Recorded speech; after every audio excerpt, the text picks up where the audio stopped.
Chapter 600. At this moment, there were also people walking towards the center of the Wanli Lake. Kai Lin's entire body was shivering from the cold. Even though he was wearing extremely thick clothing and had a fur cloak over his head, the surface of the lake had always been much colder than the ground. Especially the ice cubes under his feet. The cold air penetrated through his boots and drilled into the soles of his feet. Even a pampered and spoiled young master like Kai Lin was somewhat unable to withstand the cold. What exactly is on the surface of the lake? Kai Lin asked his scoundrel friends that he usually shared the same bad taste with. Why is it so early in the morning to let everyone look over here? Early in the morning, Kai Lin found the young masters that he usually hung out with and originally planned to go to the gambling house to play, but who knew that his friend said that there was a big movement at the Wanli Lake and insisted on pulling him over to take a look. Actually, I also do not know. That person said, but I heard from the servants that there was something, so I pulled you over to take a look. He leaned close to Kai Lin and whispered, normally we only hear about erotic corpses in dramas and books, but today we are able to see a real erotic corpse. Corpses? Kai Lin jumped in shock and quickly said, I am not going. Even though he usually liked to hunt for strange things, but he would only talk about liveliness, and at the end he was still somewhat timid in his bones.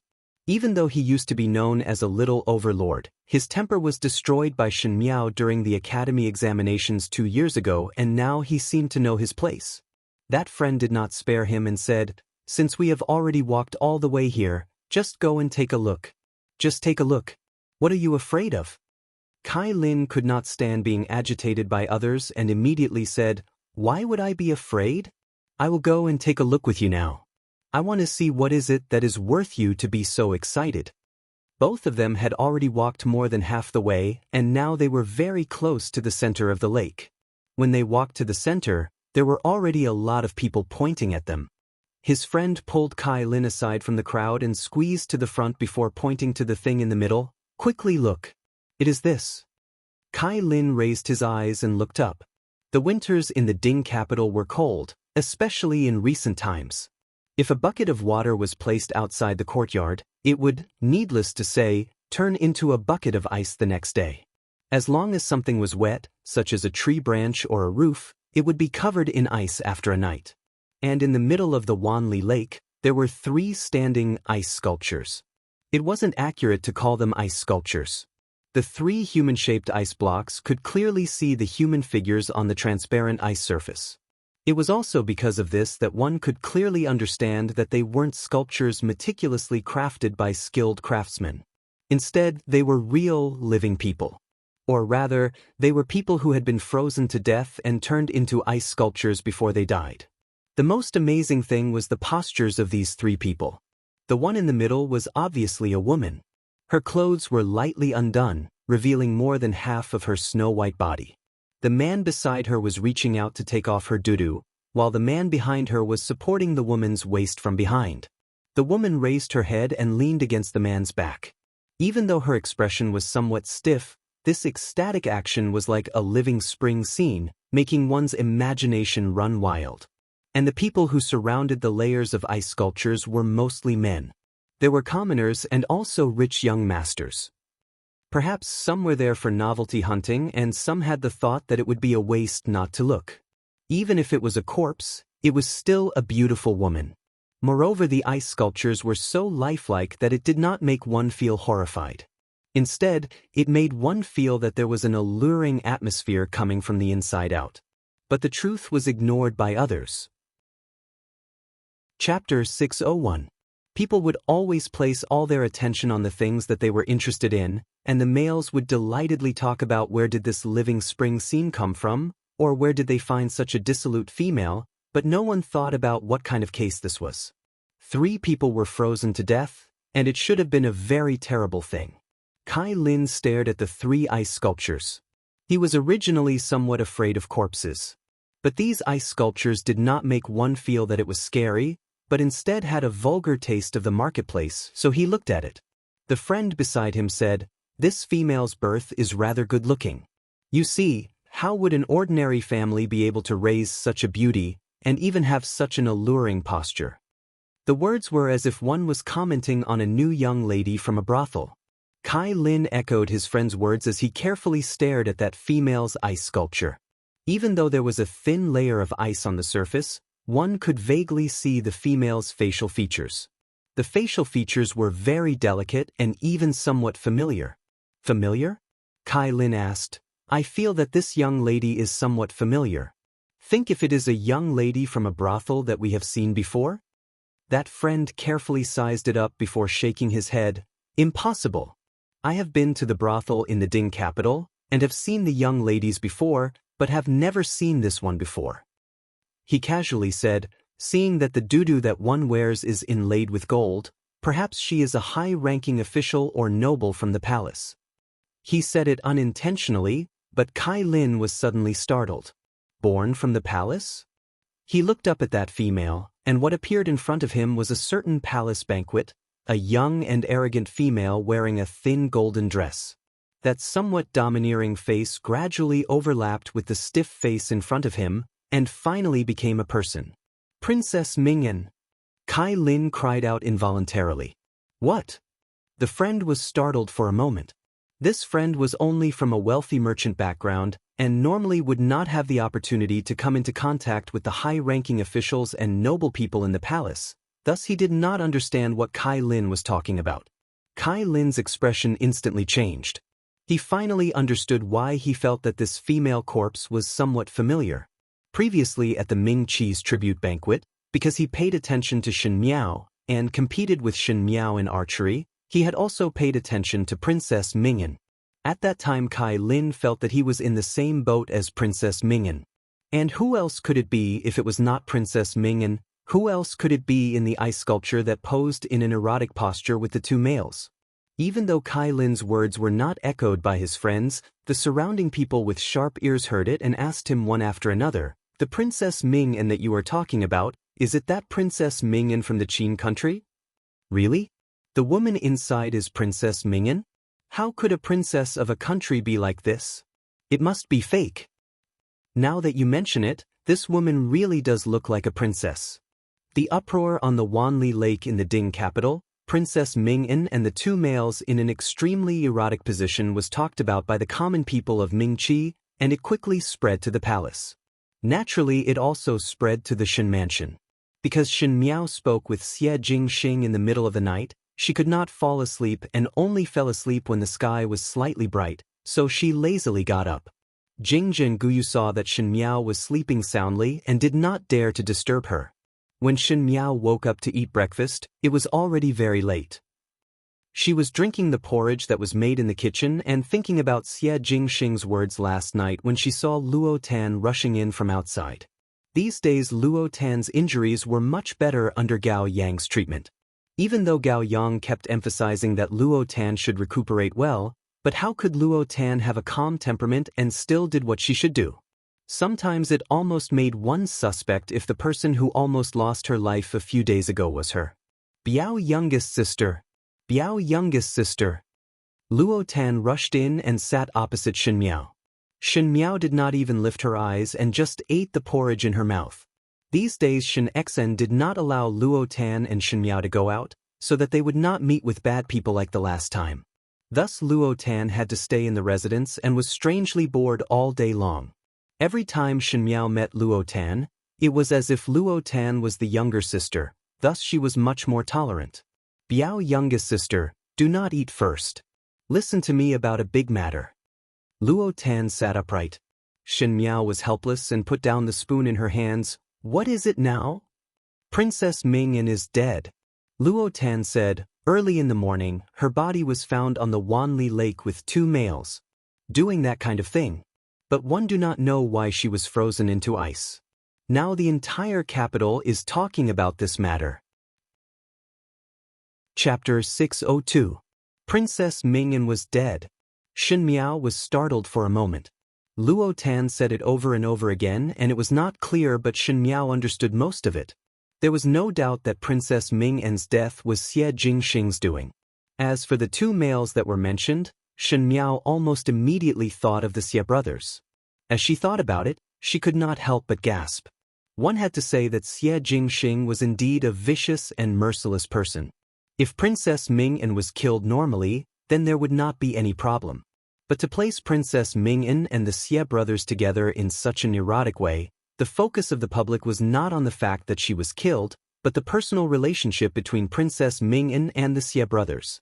Admittedly, perhaps all of this was the murderer's doing, but as compared to a cold investigation, it was easier for the public to talk about such an erotic case. In any case, even if Huangfu Hao or Emperor Wen Hui used force to suppress it, or come forward to clarify, others would not believe it. Princess Ming'an was a princess of a country, but she was like a female in a brothel that everyone looked at. One feared that if this matter were to be spread back to the Qin country, it would be a joke in the Qin country. Xie Jingxing was indeed a person who was not soft-hearted. As for the Xie brothers, Shen Miao's thoughts slightly sank. Perhaps Huangfu Hao would be furious, but no one could prove that the Xie brothers really forced Princess Ming'an, because the Xie brothers were also dead. Huangfu Hao could not take it out on the Marquis of Lin, and because the Marquis of Lin had lost 2 sons in succession, and was very tragic. When Luo Tan saw Shen Miao's thoughtful look, she could not help but ask, "Biao youngest sister, did you guess something? Who do you think the person behind the scenes is, to actually be so daring?" Shen Miao smiled gently, "I am not good at investigating cases. If one wants to know the result, one can just look at how the Supreme Court of Justice investigates the case. No matter what. Luo Tan was a straightforward person. I do not sympathize with her at all. That princess is arrogant and domineering, and one heard that she holds grudges the most. If she was still alive, there would be a day where she would find Biao youngest sister's fault, so it is rather good like this. One do not know which hero is it, to get rid of the evil for the people." Luo Tan rubbed her fists and palms, as if she wanted to make friends with that person. Shen Miao glanced at her and said, "You are very fond of people who commit murder and arson. You are quite broad-minded." Luo Tan said, "Our Luo family has always made a clear distinction between gratitude and grudges." She suddenly paused her words and said, "Talking about clearly distinguishing gratitude and grudges, previously when you were abducted, I went to seek Prince Rui of the Great Liang for help, and in the end he still immediately rescued you. In the future when you are free, youngest Biao sister must not forget to thank him." Shen Miao. "Thank you for your concern." Luo Tan patted her shoulder but heard Jingzhe walking in from outside and said with a smile, "Young Lady Luo, Imperial Physician Gao is here to take your pulse."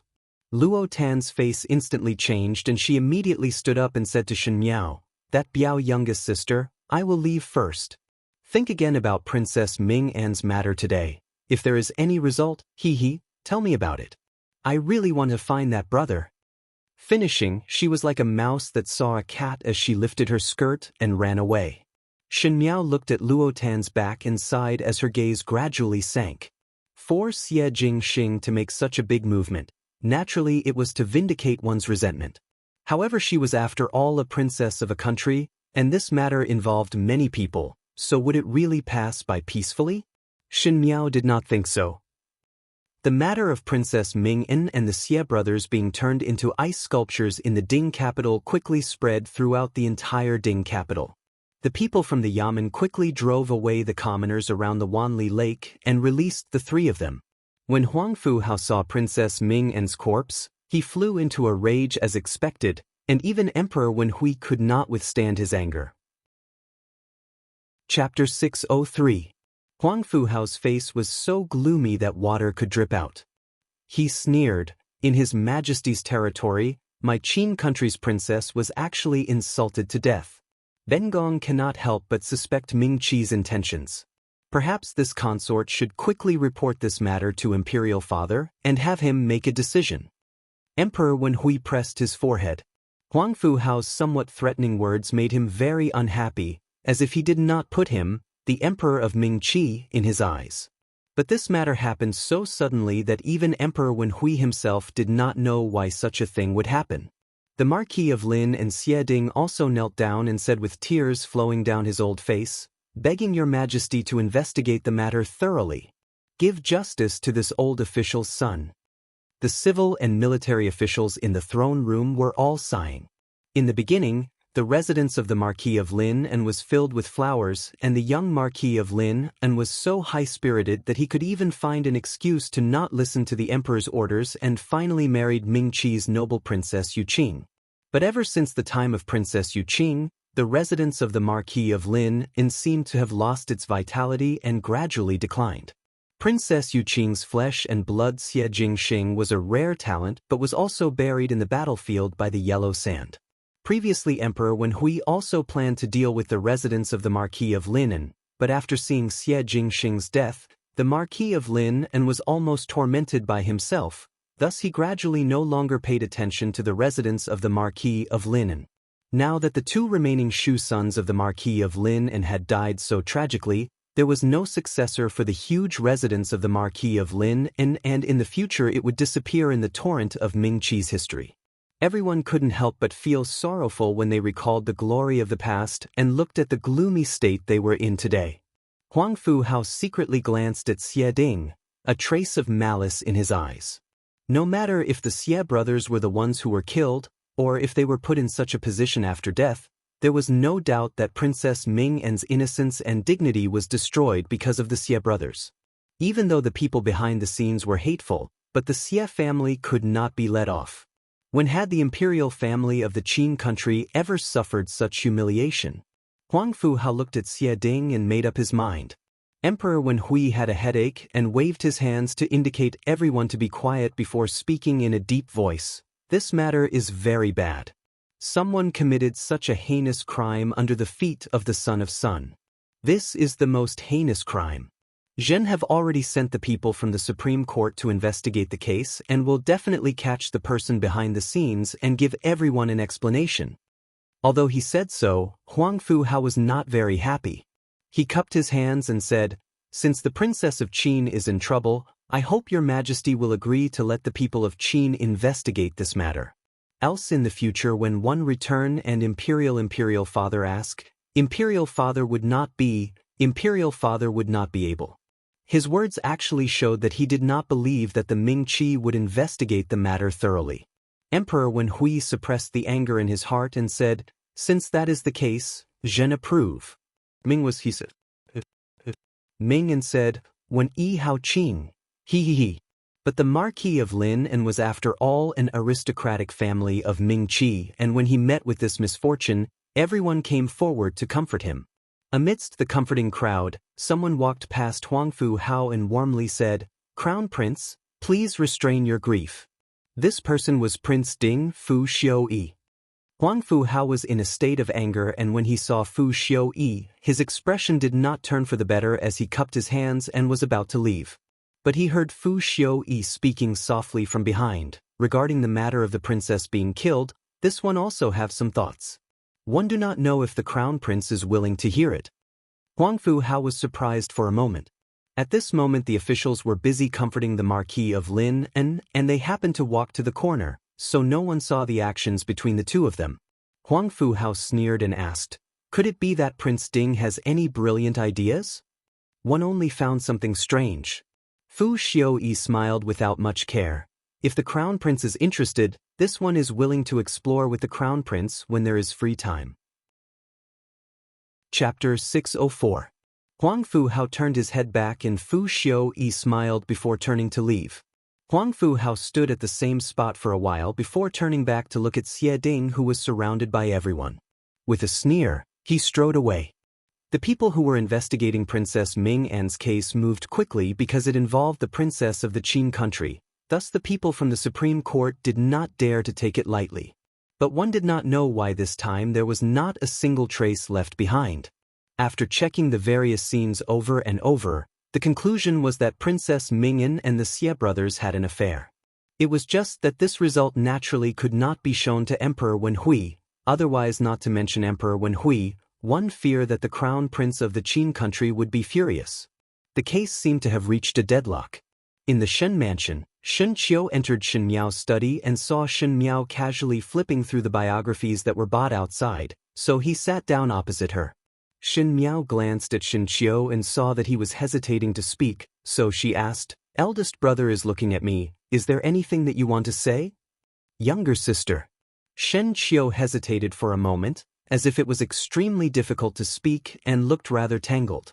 Shen Miao felt that it was somewhat strange and asked him, "Eldest brother might as well speak frankly. There is no need to worry." Shen Qiu considered for a long time before asking, "Younger sister, regarding Princess Ming An's matter, was it done by you?"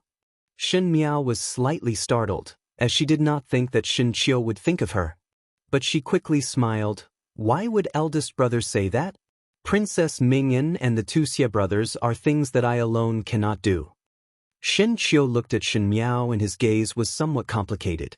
After a moment, he sighed and said, "Younger sister, previously father and mother and I were unable to protect you and let you live with those beast-like people in the Shen residence. Initially I did not understand what you had experienced, but later I understood. I know that you know how to protect yourself, and also know that you have some means, but we are your family."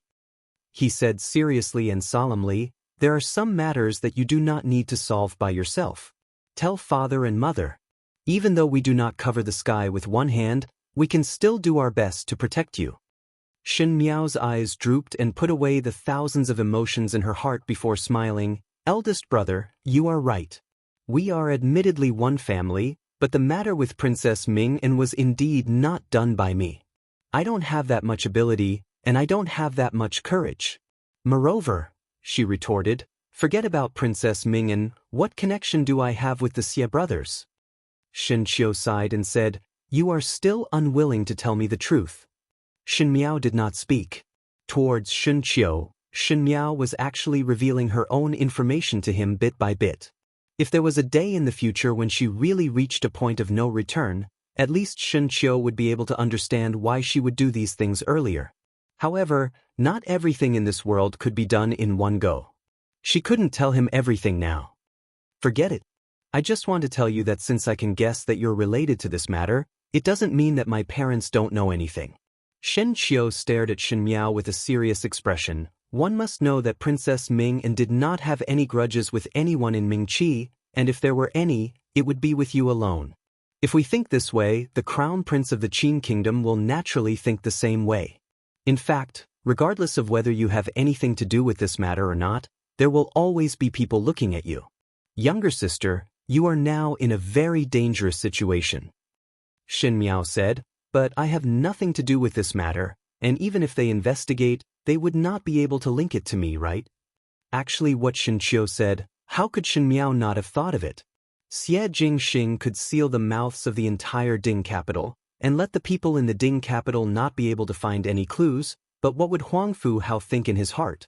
This was something that Xie Jingxing could not stop. Chapter 605. "You really have that much confidence?" Shen Qiu asked. Shen Miao said, "Do not worry, eldest brother. This matter really has nothing to do with me." Shen Qiu then gave a slight sigh of relief. "These days you better not go out of the residence. The Ding capital is not peaceful, and moreover there are some people with ulterior motives. The residence has already increased the guards, so it should be safe." Shen Miao nodded her head. Shen Qiu stood up. He still had military matters to attend to and had to rush back. Just as he was about to leave, he suddenly thought of something and turned to look at Shen Miao. "Younger sister, do you know any powerful and influential people?" Shen Miao's heart slightly moved, but her face was calm as she shook her head. "Never." Shen Qiu did not say anything more and turned to leave. In fact, Shen Qiu's worries were not wrong. This night, there was a special guest in the residence of Prince Ding. This distinguished guest was not someone else but the Crown Prince of the Qin country, Huangfu Hao, who was incomparably furious because of his younger sister's tragic death. In the throne room, Fu Xiuyi and Huangfu Hao's fluttering words finally made the suspicious Huangfu Hao decide to make this trip. Before Huangfu Hao came, Fu Xiuyi let Pei Lang hide in the next room and listen to their conversation through the open dark window. Huangfu Hao put down the teacup in his hands heavily and did not dawdle with Fu Xiuyi as he went straight to the point. "Prince Ding previously said that there is something fishy about my younger sister. Is it possible to explain? Why is the Crown Prince so anxious?" Fu Xiuyi smiled faintly. "I also deeply regret that Princess Ming An was killed. But the current plan is not to immediately catch the murderer." Huang Fuhao's brows wrinkled and looked at Fu Xiuyi with a sneer. Could it be that Prince Ding also think that Ben Gong should keep the peace? One do not know what kind of rules your Ming Qi has, but in the Qin country, the murder of a princess is a major event. Even if one were to keep the peace, in the future when Imperial Father knows of the matter, he would definitely seek justice from your emperor. It is only a tribute banquet, but my Qin country's princess lost her life here. Does Prince Ding feel that this is reasonable? There was a faint threat in his words. Fu Xiuyi shook his head. Since the crown prince is so anxious, then I will not speak in riddles with the crown prince. In general, there is always a reason for a murder case. In this matter, it looked like the Xie brothers and Princess Ming were killed together, but the other party placed the corpses in such a position to humiliate, and it was obvious that they deliberately wanted to ruin Princess Ming-An's reputation. That is to say, the other party is obviously targeting Princess Ming-An. Huang Fuhao sneered. Of course I know. To dare to do such a thing, you really have guts. There is no harm for the crown prince to think, in Ming Qi, who would have such enmity with Princess Ming-An. Huang Fuhao was stunned for a moment before he frowned and fell into deep thought. Princess Ming-An had an arrogant temperament and would usually scold or beat the servants. Thus there were naturally a lot of people who had complaints against her. But ever since she entered the Ming Qi, because of her imperial father's strict orders, one must not get into a deadlock with Emperor Wen Hui. Thus Princess Ming-An was able to restrain herself. Thus even though Princess Ming-An's actions were presumptuous, to the Ming Qi's officials, she did not offend anyone. Thus, Huang Fuhao suddenly thought of something. His eyes lit up and he asked in a deep voice, "You mean Shen Miao?" Fu Xiuyi smiled but did not speak. "Impossible." Huang Fuhao said, even if she had enmity with Ming-An, and Ming-An had teased her, but Shen Miao was only a female, and there were guards by Ming-An's side. How could Shen Miao deal with them? Fu Xiuyi smiled and shook his head. Shen Miao cannot, but you must not forget that she is Shen Xian's daughter. How does Shen Xian treat this daughter? During the tribute banquet, the crown prince had personally seen it. Chapter 606. Huang Fuhao remembered that on the day of the tribute banquet, when Princess Ming-An and Shen Miao were in a deadlock, Shen Xian as her father stood on Shen Miao's side from the beginning to the end, and did not hesitate to ignore Emperor Wen Hui's expression to show a tough stance. If Shen Xian stood up for his daughter, it was not impossible for Shen Xian's subordinates to act. What about the bastard son of the Xie family? Huang Fuhao said in a deep voice. Even if Shen Xian stood up for Shen Miao, he would not involve the Xie family for no reason. Xie Ding is still an official in Ming Qi, so Shen Xian will not seek trouble. Fu Xiuyi sighed. Does Crown Prince still not understand? In those days, I originally let the Xie brothers entertain Princess Ming-An, and Princess Ming-An was with the Xie brothers. The Crown Prince and the Princess were siblings, so he knew the Princess's temperament. Shen Miao and Princess Ming-An were in discord, and if Princess Ming-An wanted to deal with Shen Miao, it was understandable. It is just that the princess is after all a Qin country's people and Shen Miao is an official's daughter, so it would be inconvenient to take action. The Xie brothers were used well. Huang Fuhao was stunned and said angrily, "Don't tell me you're saying, don't be angry, Crown Prince. I originally wanted to nurture the Xie brothers so that they could be my assistants in the future. However, these two people probably don't have the fate to achieve meteoric success. You should understand what happened next. It was probably because the Xie brothers made a mistake when they attacked, so they were the ones who died in the end. They even implicated the princess." Although Huang Fuhao still had a look of disbelief on his face, he had already begun to ponder in his heart. First, Shen Miao was abducted for no reason, and at that time Huang Fuhao suspected that it was done by Princess Ming-An, but afterwards seeing that Princess Ming-An did not leave the residence, and did not know anyone in Ming Qi, he did not think much about it. Afterwards Shen Miao was inexplicably sent back to the Shen mansion by that nuisance Princess Rong Xen, and then something happened to Princess Ming-An and the Xie brothers. What Fu Xiuyi said was not wrong. Princess Ming-An had a very vengeful character, and if she was previously embarrassed by Shen Miao, she would not have ended the matter so easily. It was true that the Xie brothers often appeared in the residence during those days. If it was for this reason, it was understandable. But was Shen Miao really that capable? Huang Fu Hao felt that something was not right in his heart. Even if Shen Xian doted on Shen Miao and had this ability, it was not a wise move to openly go against a country's princess. Especially now that Shen Xian had just returned to the capital, many things were still not stable. Even if he did not think for himself, he had to think for the other people of the Shen family. Was Shen Xian so stupid? For the sake of his daughter, he would even throw away his rationality? Huang Fu Hao did not listen to anything that Fu Xiuyi said. He felt that Fu Xiuyi's words were somewhat reasonable, but his heart was hesitant. Seeing that Huang Fu Hao was uneasy, Fu Xiuyi did not say anything more. After Fu Xiuyi left, Pei Lang came out from behind the screen. "What is the meaning of your highness?" Pei Lang asked. "Why do you want to lead the conversation to the Shen family?" Fu Xiuyi looked at Pei Lang and shook his head. "Teacher does not know about this. I thought that Shen Miao might have some involvement with the great Liang's Prince Rui." Pei Lang's heart skipped a beat, but he maintained a calm expression on his face. "Your Highness is still hesitating over the matter of the Crown Prince's residence. Prince Rui is from the great Liang dynasty and Shen Miao had left the capital 2 years ago, so there is no possibility of both of them knowing each other. It would be too far-fetched to say that they were acquainted in these short few months. I know that teacher finds the matter inconceivable," Fu Xiuyi said, "but I have an intuition. There is something fishy between Shen Miao and Prince Rui. There were many coincidences that happened in these days. It was because if Shen Miao and Prince Rui were only acquainted in these short few months, then it would be worth pondering. Prince Rui is proud and arrogant, and even Imperial Father could not get close to him. I also want to know what ability Shen Miao has." Chapter 607. Pei Lang frowned and asked, "What does that have to do with the Crown Prince's matter today?"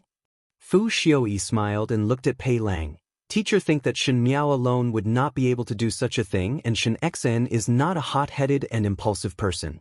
Just based on the Shen family alone, one would not be able to do such a rash act of killing and robbing." Pei Lang suddenly understood. "Could it be that your Highness thinks?" "Correct."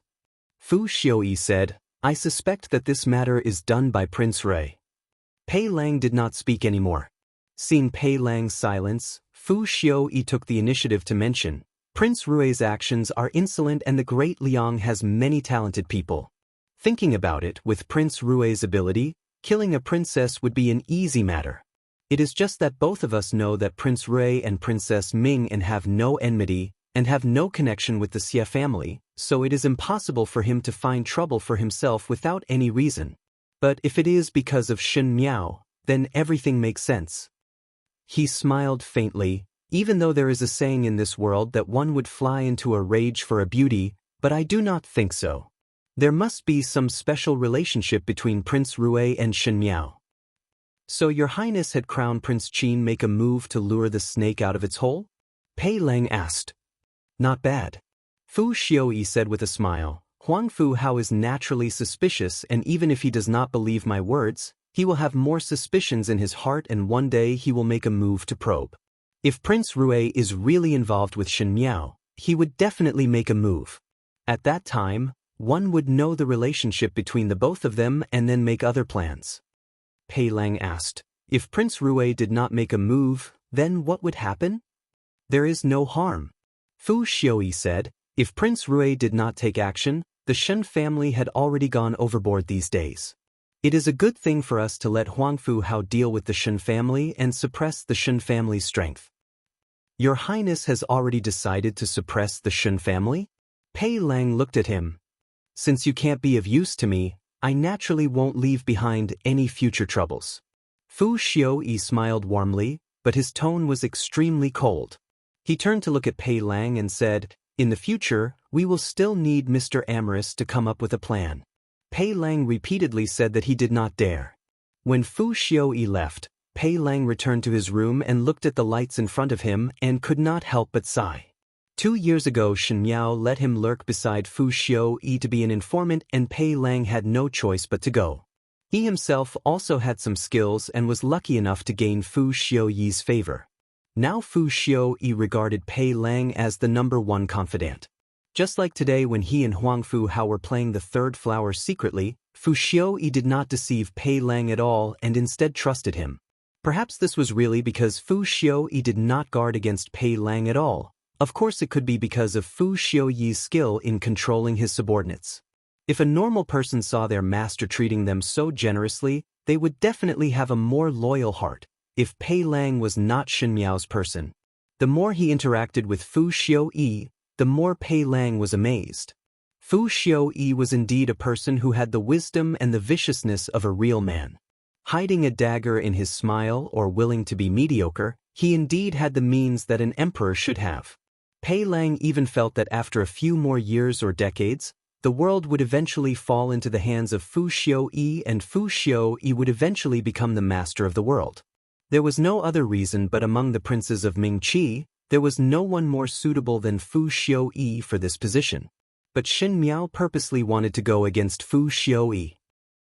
Pei Lang was not optimistic about Shen Miao, which also meant that he was not optimistic about himself. It was not that he did not selfishly think of defecting, but Shen Miao firmly grasped his Achilles' heel. Thus this little bit of unwillingness could only drift away with the wind. He took a glance out of the window. Fu Xiaoyi treated him extremely well. In a separate room, there were no spies placed to guard against him. Pei Lang took a piece of paper from the table and grinded it before picking up a brush and quickly writing. The night was as dark as ink. In the residence of Prince Rui, Xie Jingxing was teasing the white tiger at his feet. The white tiger had eaten a lot recently and was fed by Jiyu Shu 5 meals a day. Its body started to swell rapidly and was like an out-and-out furball. Even when it was playing, it was not as agile as in the past and always had a look of stupidity. Xie Jingxing was such a picky person that he was too lazy to even carry it and was rather perfunctory when teasing it.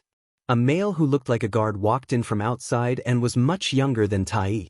He took out a letter from his bosom and handed it to Xie Jingxing. This is a letter that came out from the residence of Prince Ding and is from Prince Ding's aide, Pei Lang. It is to be sent to the hands of 5th Shen young lady of the Shen mansion.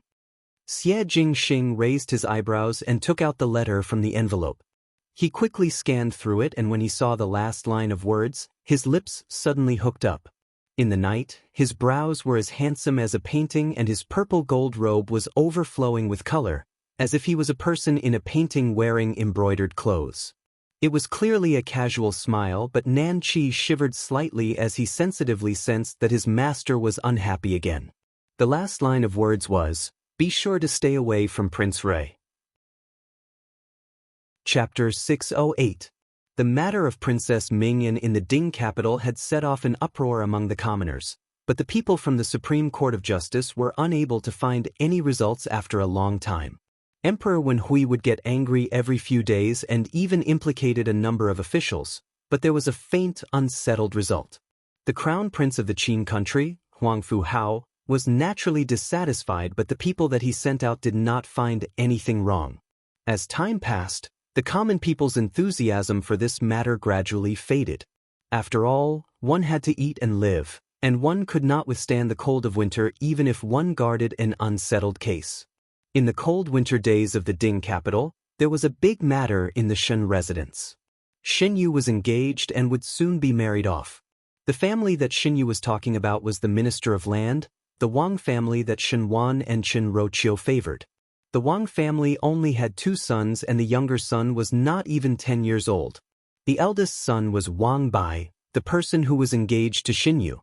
Wang Bai was 24 this year and had already entered officialdom, holding a position in the scholar's residence. He was knowledgeable and was a person with boundless prospects. Even though the position of the Minister of Land was not one of the most important officials in the court, it was inevitable that the colleagues would have more dealings with the Minister of Land. If one was related to the Wang family, there would be a lot of help in one's future career. The help in one's career was naturally seen through Shen Wan's eyes. From Chen Roqiu's point of view, Wang Bai was the eldest son of the Wang family and currently there were no Tongfang concubines in the residence. Coincidentally, Shen Yu was well educated and had a strong bookish taste, so if she was able to marry over, she would be able to hold onto Wang Bai's heart, and in the future she would be able to stand firm in the Wang family and give birth to a son and a daughter. Then she would be able to rest easy for the rest of her life. The marriage was directly set by Chen Roqiu and the Wang family, and the Gung card was changed. When Xinyu knew about the matter, she naturally made a big fuss. It was just that the usually gentle Chen Roqiu seemed to be determined to marry her off, and Xinwan, who had always doted on her, did not listen to Xinyu's pleas. Old Shenfuren was even more happy to see it happen. If Xinyu did not marry in the Shen residence, she would have one more mouth to eat, and now the days in the Shen residence were difficult. Xinyu was too noisy, and even if Xinwan usually did not punish his daughter, this time he felt that Xinyu was too much, and in a fit of anger, he locked Xinyu in the ancestral hall and wanted Xinyu to reflect on herself. This night, Xinyu sat alone in the ancestral hall and cried silently. There were traces of fire in the ancestral hall.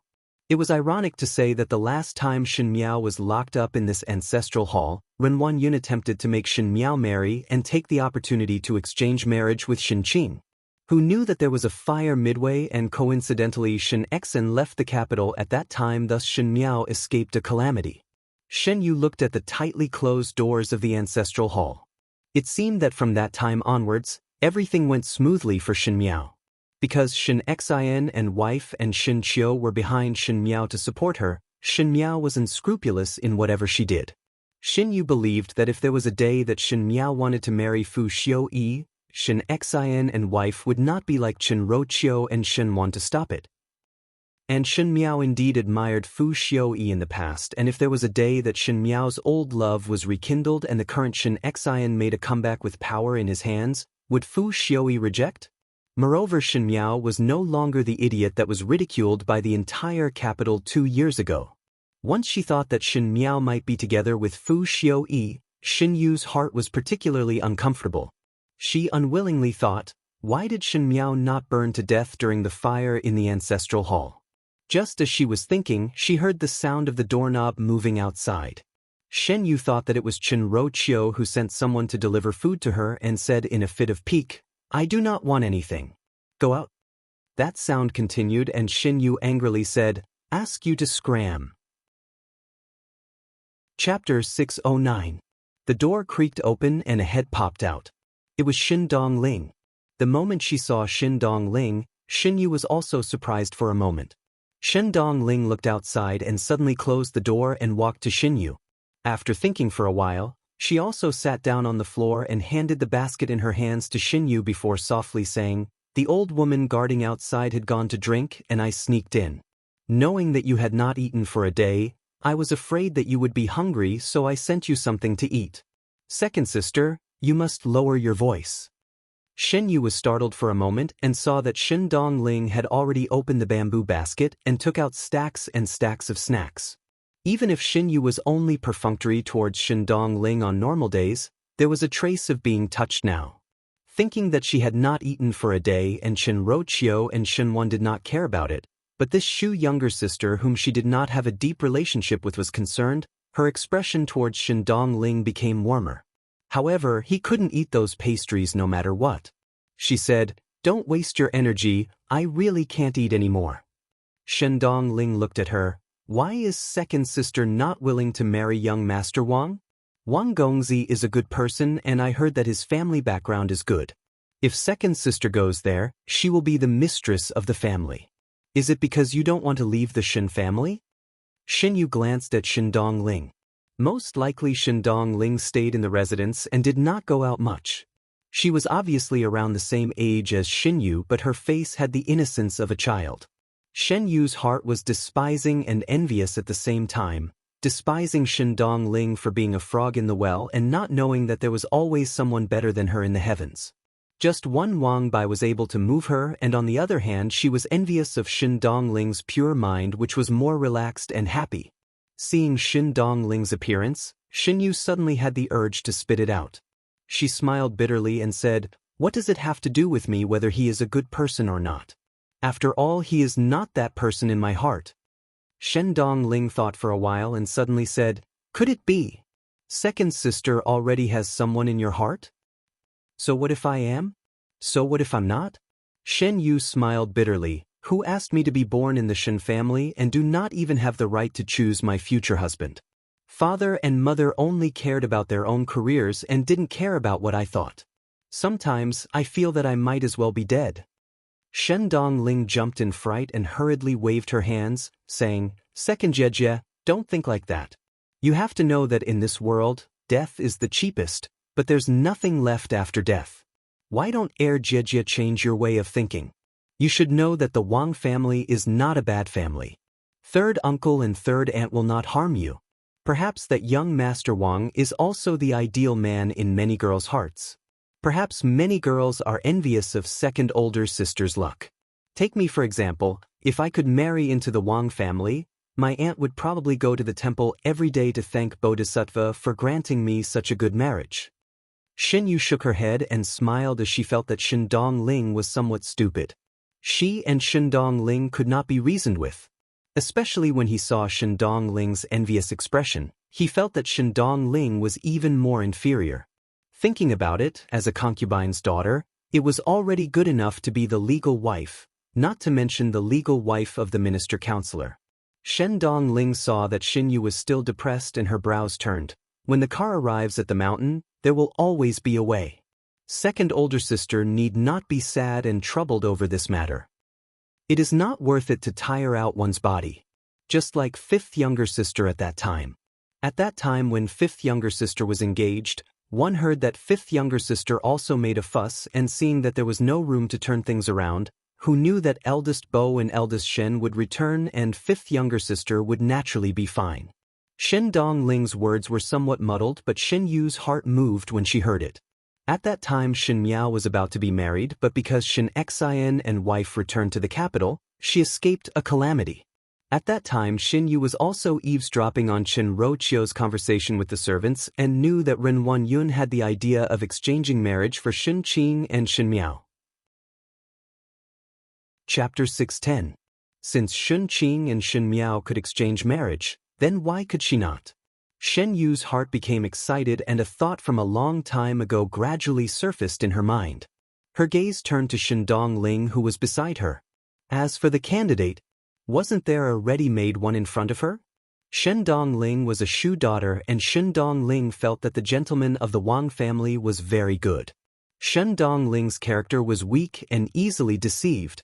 There was no one more suitable than Shen Dongling in front of her. Xin Yu looked at Shen Dongling and suddenly grabbed Shen Dongling's hand and said softly, Third younger sister, how do you think I treat you? Shen Dongling was surprised for a moment before lowering her head and said with some shame, Second older sister did not despise my birth and treated me very well. In the entire Shen residence, only second older sister was willing to talk to me.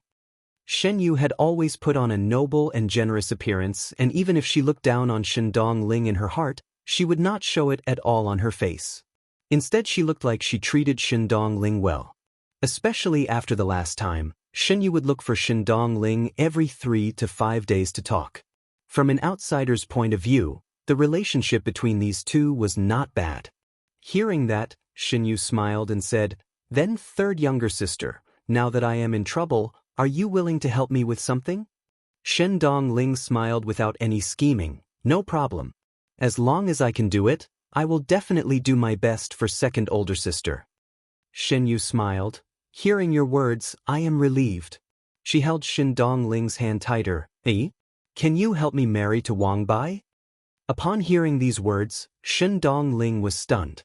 After being stunned for a moment, she wanted to pull her hand back from Xin Yu's and said in a panic, This cannot be done. Second older sister, I can help you with other matters. I am also unable to help with this matter. You can. Xin Yu did not let go and said anxiously, Don't you also feel that Gentleman Wang is very good?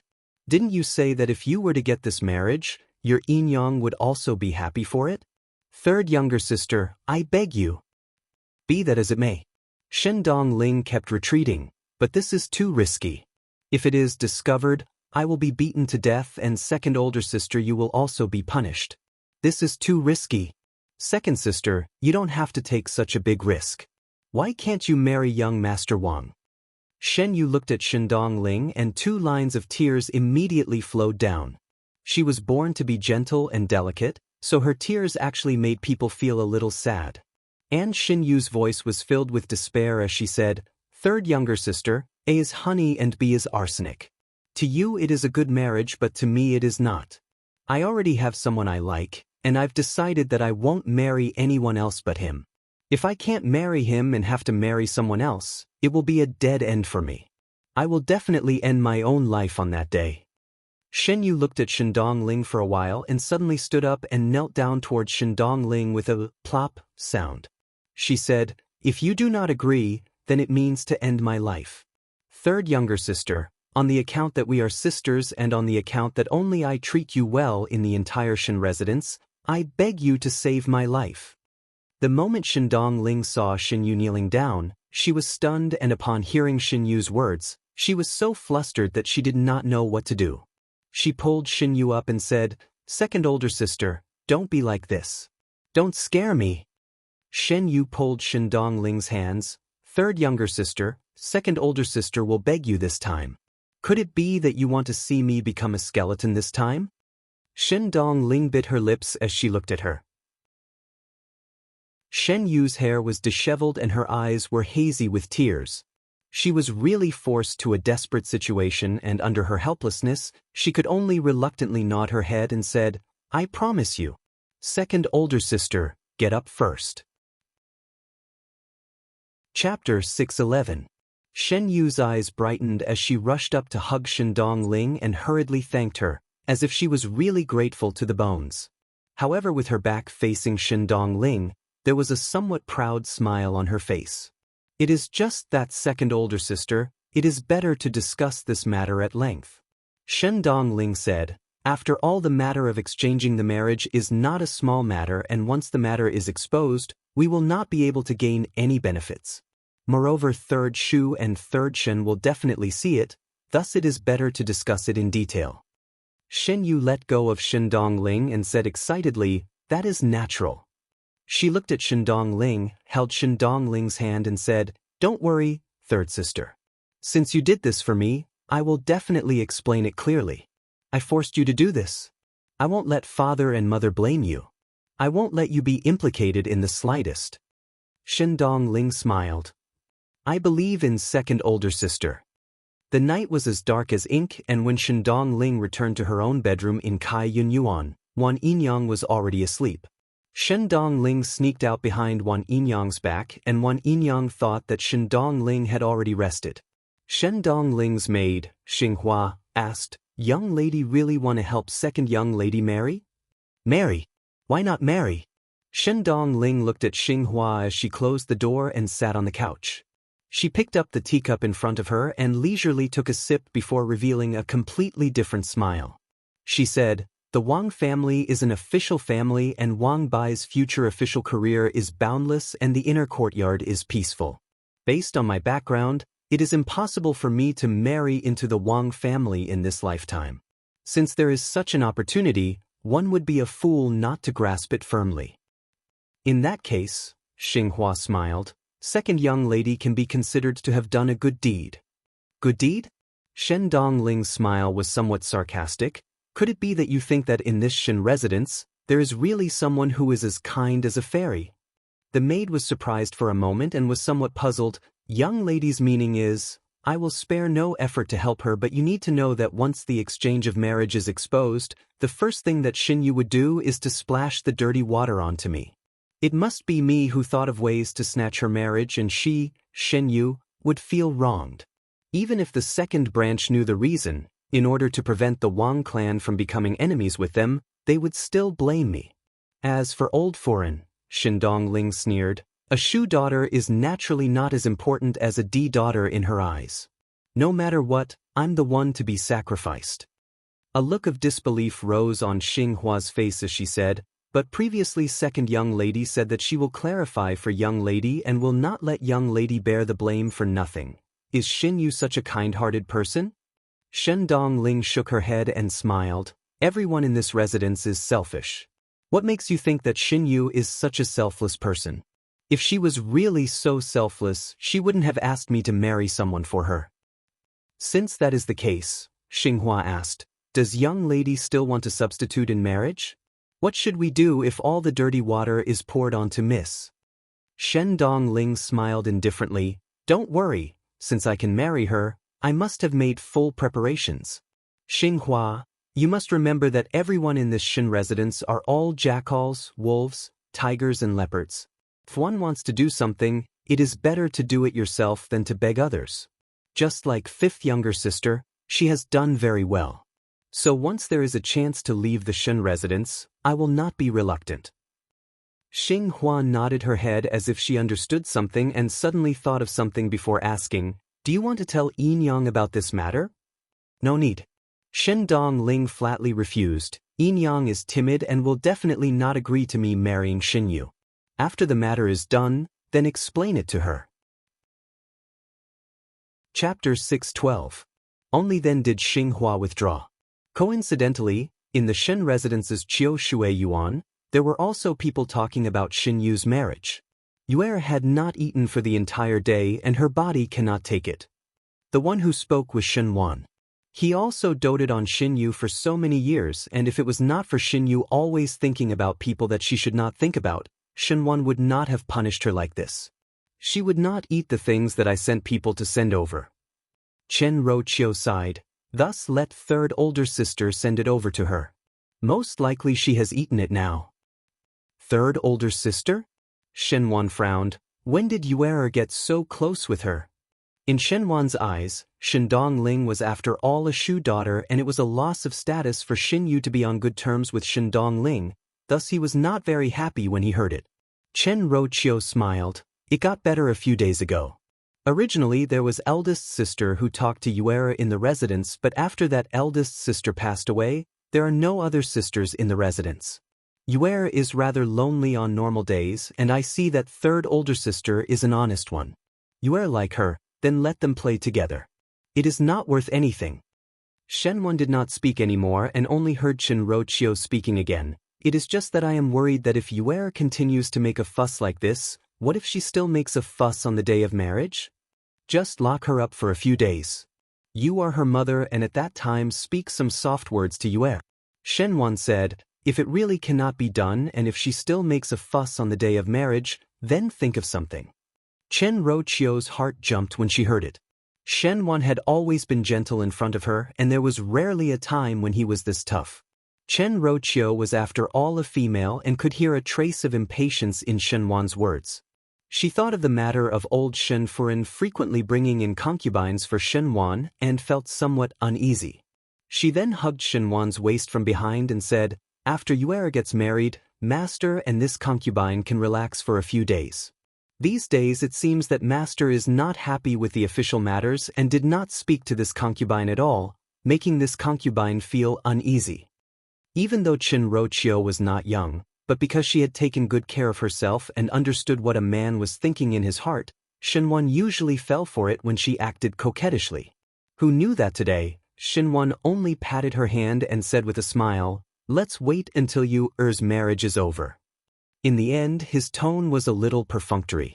Chen Roqiu's heart gradually sank and the hand that was hugging Shenwan's waist also slowly tightened. Shen Miao received Pei Lang's letter. Under the light of the lamp, Shen Miao finished reading the letter. In the letter, it said that Fu Xiuyi seemed to have discovered that there were some clues between Shen Miao and Prince Rue, and in order to probe, he deliberately brought up Princess Ming En's matter to Shen Miao in front of the Crown Prince of Qin, in order to probe the relationship between Shen Miao and Prince Rue. In the future, if Huang Fu Hao were to take action against Shen Miao, one would be able to see the clues from Prince Rue's actions. Shen Miao did not expect that Fu Xiuyi would think of this so quickly. After thinking about it, she felt relieved. After being husband and wife with Fu Xiuyi for so many years, it was not the first time that Fu Xiuyi was good at finding evidence from the clues. Moreover, if Fu Xiuyi was really unable to find anything and was so incompetent, he would not have stood at the end in the fight for the heir apparent. But Shen Miao herself was not that worried, because Huang Fu Hao's character was not impulsive and moreover it involved the Shen family, so Huang Fu Hao would not easily make a move. At least he would have to investigate it properly.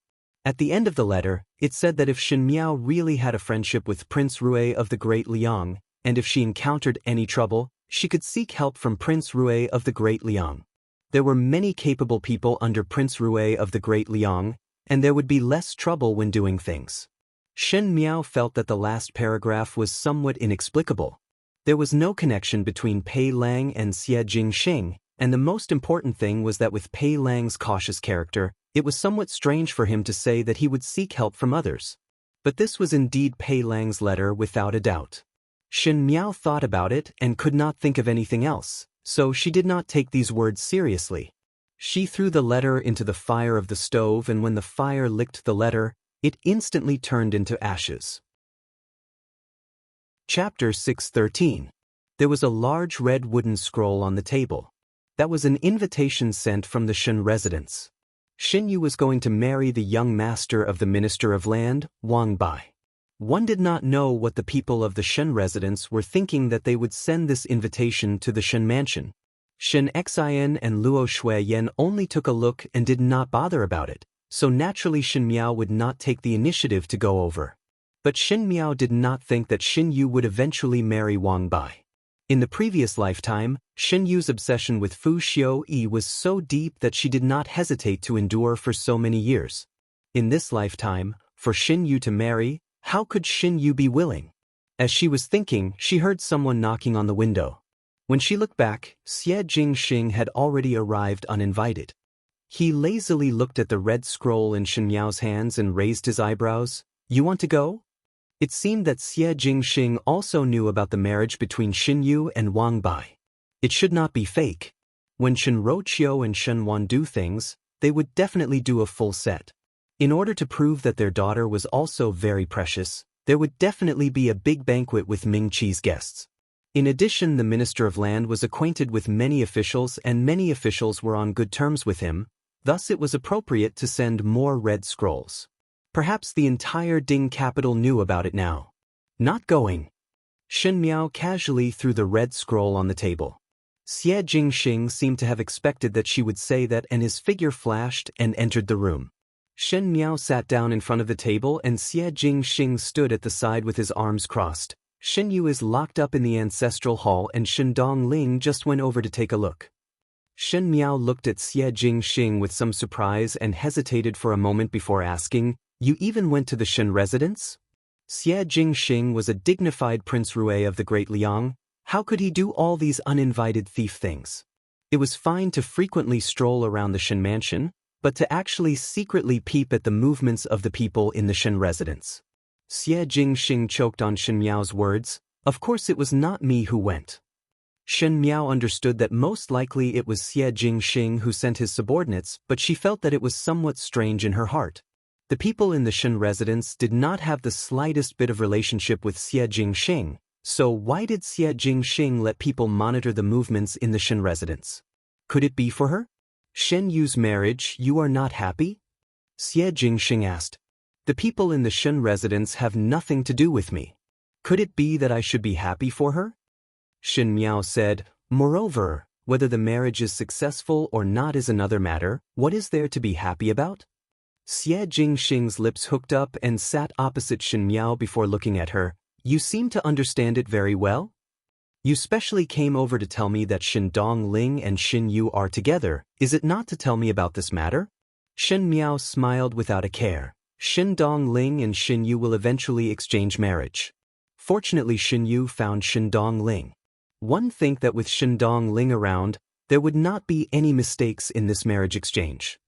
In the Shen residence, Shen Miao did not know what role Shen Dongling played, and in the last lifetime, Shen Miao did not pay much attention to this Shu younger sister.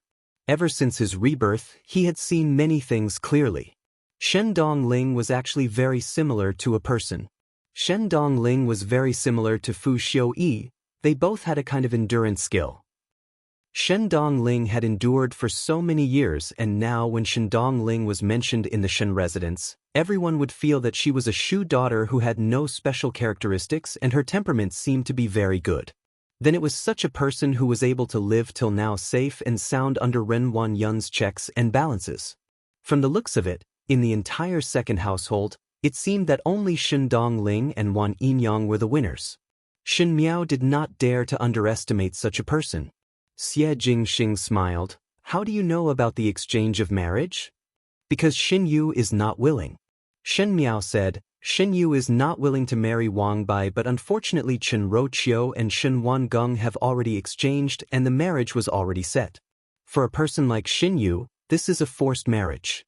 Xin Yu had always been proud and arrogant, and after so many years, everything went smoothly. How could she accept such an arrangement? It is not entirely a coincidence that Xin Dongling appeared here. Most likely one has the intention to escape and the other has the intention to replace, so it is a very good deal. Xie Jingxing listened to Shen Miao's words and there was a lazy smile on his face. He seemed to like listening to Shen Miao's analysis of the opponent and felt that Shen Miao's serious look was somewhat interesting. He said, "Forced marriage? Wang Bai is enough to match Xin Yu. Unfortunately, he is not Xin Yu's sweetheart." Shen Miao smiled slightly. Xin Yu is such a stubborn person and would not change her original intention. In order to marry her sweetheart, in order not to be forced to marry, she would always think of ways. "Then what about you?" Xie Jingxing suddenly asked. Shen Miao frowned. Xie Jingxing casually said, "If one day you are also forced to marry, what would you do?" Chapter 614. If there is a day when you are also forced to marry, what would you do? Shen Miao was slightly startled. She was forced to marry? In the previous lifetime, she was forced to marry, but it was she who took the initiative to marry Fu Xiuyi. She was the one who was forced to marry. She had never thought of being forced to marry. At this moment when Xie Jingxing asked, Shen Miao thought of something. Following the Shen family's return to the Ding capital, not to mention that Emperor Wen Hui had returned the military power of the Shen family's army to Shen Exen, even the Luo family's army in the faraway Shaochun city was not the same army that was in dire straits. Not only did the first household of the Shen family not decline as everyone had expected because they were far away from the Ding capital, but their strength became even stronger. The Shen family was like a big piece of fat meat. In the fight for the heir apparent, whoever was tied to the Shen family would have the winning chip. How to tie them together? In a large aristocratic family, marriage was the right way. Shen Qiu's and Shen Miao's marriage had become a channel for everyone to climb up to the Shen family. The only difference was that Shen Qiu was a male and could wait for some time, but Shen Miao was a female, and if it was delayed for a long time, a female's youth would fade like a flower and it would be inevitable to be pointed out by others. If there was a day when she also became a chip in the fight for the heir apparent and was fought over and forced to marry, what would happen? Xie Jingxing stared at her and his eyes were as sharp as a blade. "There will not be such a day," Shen Miao said. "If there is, what will you do?" Xie Jingxing did not let her go and persistently asked Shen Miao this question. Shen Miao carefully thought about it and said, "Then fight. If one is able to fight, one would naturally think of ways to let him know the difficulties and retreat. If one is unable to fight, then there is no harm in marrying over." Xie Jingxing raised his eyebrows. "No harm? One must at least live." Shen Miao lightly said, "After marrying over, then think of ways to retaliate. There are many helpless things in the world and I cannot be like a strong female and die with a piece of white silk. It is better to keep one's life and there would be a chance to turn things around." The previous life's experience in the palace made Shen Miao understand that death was the most hopeless thing. Once he died, it would mean that everything had been settled and there would be no more room for change.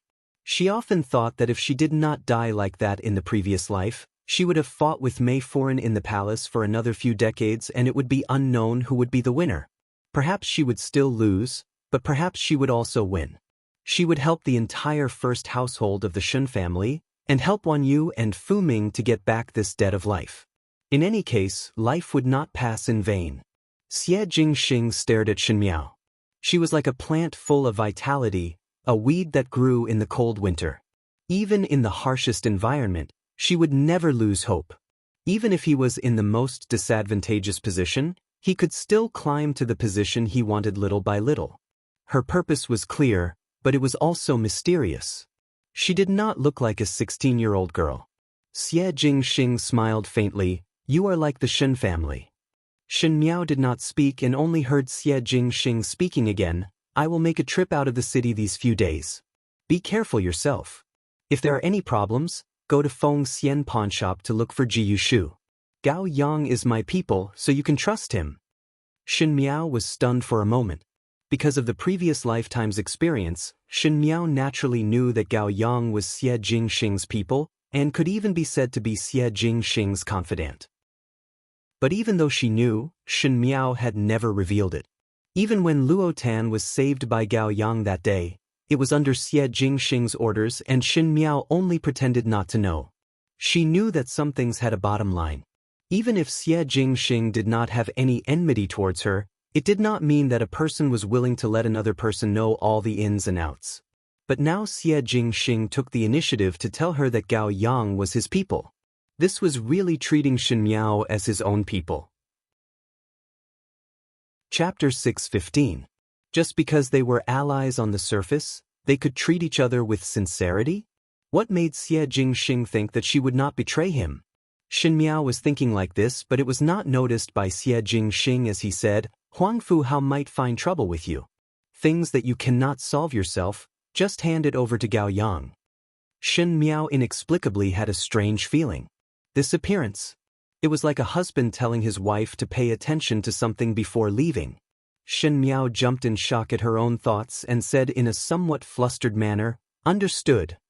Xie Jingxing was somewhat baffled by Shen Miao's sudden fluster but did not say anything more and mentioned a few more things to pay attention to before leaving.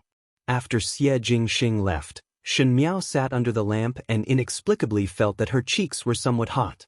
Every time she spoke to Xie Jingxing these few days, she always felt that something was not right. Shen Miao thought that she must let Guyu drink some refreshing heart tea tomorrow, so that her imagination would not run wild all day. When Xie Jingxing left the Shen mansion and returned to the residence of Prince Rui, he coincidentally saw that Gao Yang and Jiyu Shu were also there. Jiyu Shu was feeding the white tiger. Xie Jingxing glanced at him and said unhappily, "Do not feed anymore." "Jiao Jiao likes to eat," Jiyu Shu said. The veins on Xie Jingxing's forehead throbbed. "Do not call its name." Jiyu Shu immediately felt wronged as he stood up and silently retreated to the side. Gao Yang was however used to it, and Xie Jingxing pampered this white tiger very much, but only Jiyu Shu dared to tease the tiger all day long. A beautiful and majestic white tiger was now fed into a meatball. Anyone would feel heartache when they saw it. He walked over to Xie Jingxing's side and asked, "Everything is prepared. Depart tomorrow." Xie Jingxing looked at him. "During this period of time, pay more attention in the Ding capital." Gao Yang looked at him. "Do not worry. I will definitely help you to pay attention to fifth Shen young lady." "Do not pay too much attention," Xie Jingxing said lightly. Gao Yang wanted to vomit blood. Xie Jingxing was just too temperamental. Just take yesterday as an example. Pei Lang wrote a letter to Shen Miao and the main idea was to warn Shen Miao to be wary of Huangfu Hao and Fu Xiao Yi and finally to remind Shen Miao to stay away from Xie Jingxing. Xie Jingxing let Gao Yang copy a letter. Gao Yang was a disciple of a master of calligraphy and painting and it was the first time he did this kind of copying business and made a counterfeit letter. What was even more amazing was that Xie Jingxing erased the last sentence of the reminder and made Gao Yang add some groundless words, and only said that if there was any trouble, he could look for Prince Rui for help. Although he already knew that the person he was assisting was a black-hearted master, this time, Gao Yang clearly had a new understanding of Xie Jingxing's shamelessness. "I got it." Gao Yang waved his fan and said, "In other words, if she causes trouble, I'll bring up the rear, and if she kills, I'll hand over the knife, right? It is not that troublesome." Xie Jingxing's lips hooked up. She is currently very busy with the Shen family's marriage and could not care about killing. Ever since that night, Xie Jingxing did not appear again. Shen Miao knew that it was impossible for Prince Rui of the Great Liang to stay in the Ding capital and do nothing. If one were to say that Huangfu Hao stayed till now, one was to investigate the cause of Princess Ming An's death, and the other was to form an alliance with Ming Qi, then Xie Jingxing's stay was meaningless. He must have other plans and schemes. Time passed by very quickly and very soon it was the day of Xin Yu's marriage. The 8th of the 12th lunar month was an auspicious day, with favorable timing, geographical and social conditions. The eldest gentleman of the Minister of Land was going to marry, and he was marrying the second young lady of the Shen residence, Shen Yu. Even though it was because of the separation of the first household of the Shen family 2 years ago, and the matter of Shen Yuan and Shen Ge, the Shen family was not as good as before. But the Minister of Land had a wide range of friends in the court, and in addition Shen Yu's reputation as a talented female had spread throughout the Ding capital, so this marriage was considered lively. Shen Yu was after all a proper daughter, Shen Wan rather cherished his reputation, and Wang Bai was knowledgeable, so outsiders would say that they were a perfect match. Chapter 616. And in the Shen residence, Shen Yu had already dressed up but had chased everyone out, leaving only Shen Dongling alone. If one were to look carefully, one would see that Shen Dongling had also dressed up meticulously. Shen Dongling was originally a beauty, but it was covered up because she did not go out often. Today she was dressed up as a newly married bride and looked even more beautiful. It was just that Shen Yu did not have the mood to appreciate or be jealous. When she saw Shen Dongling coming over, she said, Quickly change clothes with me." The previous matron of honor and Shen Roqiu had already left. These days, on the surface Shen Yu seemed to have gradually accepted this marriage under Shen Roqiu's suppression and did not reject it. But in fact she was secretly plotting with Shen Dongling on how to exchange the marriage. The more she interacted with Shen Dongling, the more Shen Yu felt that Shen Dongling was easy to deceive and was even more stupid than the previous Shen Miao. Shen Dongling was flustered as she changed her clothes and said softly, "Second older sister, I am very afraid." "Do not be afraid." Shen Yu was afraid that Shen Dongling would go back on her words at this critical juncture and comforted her. "Do not worry. Tomorrow I will explain to father and mother that this matter was started by me alone and you will not be implicated. After today, you will be the rightful young foreign of the Minister of Land's family and no one would dare to look down on you." Shen Yu used the matter of identity to tempt Shen Dongling, and as expected Shen Dongling's fear faded a little and her face blushed. She could not help but secretly despise her in her heart.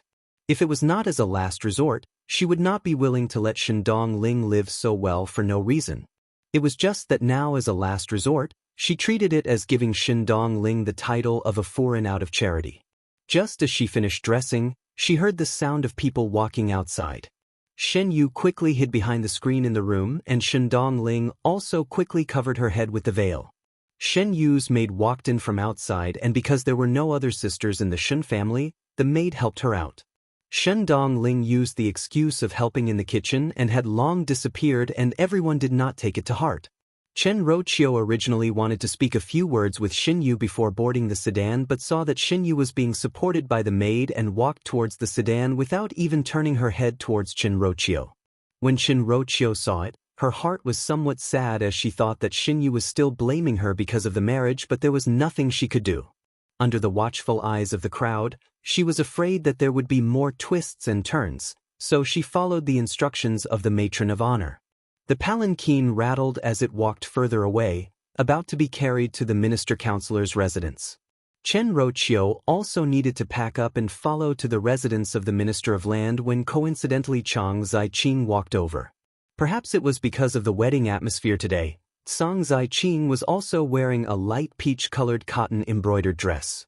Because she always wore refreshing colors such as cyan and black, it was rare for her to wear such a gorgeous outfit, which made her look quite charming. Chang Ziqing smiled. If second young lady marries out, there will be a good future. When Chen Roqiu saw Chang Ziqing, she then remembered that she had not seen Chang Ziqing for a long time. Ever since the last time she spoke to Chang Ziqing, one did not know what Chang Ziqing was busy with, and she was also concerned about Shen Yu's marriage, thus she did not go over to speak to Chang Ziqing. At this moment, seeing Chang Ziqing's flowing brows, it was much more colorful than before. Her heart moved and she smiled. Does younger sister Qing still go to eldest Sa's residence these days? Chang Ziqing smiled and shook her head. Not often. Eldest foreign and the general are very busy and do not have much time to chat. Chen Roqiu was certain that Chang Ziqing was lying and thought that she was shy, so she patted her hands. Younger sister Qing is so likable, one would definitely find time to talk to you. Chen Roqiu thought that after Shen Yu's matter was over, she would ask Chang Ziqing about the progress at this end. Shen Yu had no choice but to marry into the Wang family. Even though the Wang family was not bad, but thinking that her daughter could not marry her sweetheart and even had a rift with herself, Chen Rochio's heart was blocked. On the contrary, Shen Miao was now the most popular person in the Ding capital. Initially a few days ago, one thought that Shen Miao would have a miserable ending after being kidnapped, but one did not think that Shen Miao would come back in one piece, and because of Princess Rong Xian's intervention, even the rumors were destroyed. Looking at the entire Ding capital, if Shen Miao wanted to marry a prince, it was possible. Once she thought that the thing that her daughter yearned for was easily obtained by Shen Miao, Chen Rochio was very unreconciled. Thinking that Luo Shuiyan, that kind of vulgar female, could actually have a child, Chen Rochio could not wait to destroy her. Chapter 617. She took a look at Chang Ziqing in front of her. Chang Ziqing had already gained Luo Shuiyan's favor, and now it seemed that she was getting along well with Shen Exin. As long as after a few days, Chang Ziqing would think of a way to enter the Shen mansion. Then Luo Shuiyan's and Shen Miao's days in the future would not be easy. Most likely one would not be able to see others doing well, especially when one was not doing well. This was what Chen Rochio was thinking now. She could not wait to see Luo Shuiyan crying bitterly, and in a moment she looked at Chang Ziqing more cordially. She pulled Chang Ziqing's hands and smiled. "Let's go. Younger sister will also follow me to the residence of the Minister of Land. I often told you where to learn from your bearing, but one did not think that she would marry before she even started learning. It is a pity." Chang Ziqing followed up with a smile. "It is second young lady's good luck to have a husband to dote on after marriage. You really know how to speak." Chen Rochio smiled. One's heart is already warmed up. She looked at the 5-colored sachet at Chang Ziqing's waist and said, "This sachet is very unique." Chang Ziqing took down the sachet and handed it to Chen Rochio. "If Furen likes it, then gift it to Furen." Chen Rochio had always liked some exquisite things, and seeing that the embroidery of the sachet was indeed exquisite, she could not bear to part with it and did not decline. She placed it under her nose and sniffed it gently before saying in surprise, "This smell is very good. One do not know what fragrance is it?" Chang Ziqing smiled gently. "I do not know about fragrance but do know about tea." Thus one casually mixed some tea leaves and placed it inside, thinking that it can lift one's spirit when one is tired. One have let Furen laugh at it. "Younger sister is clever and dexterous, how would I dare to laugh at it?"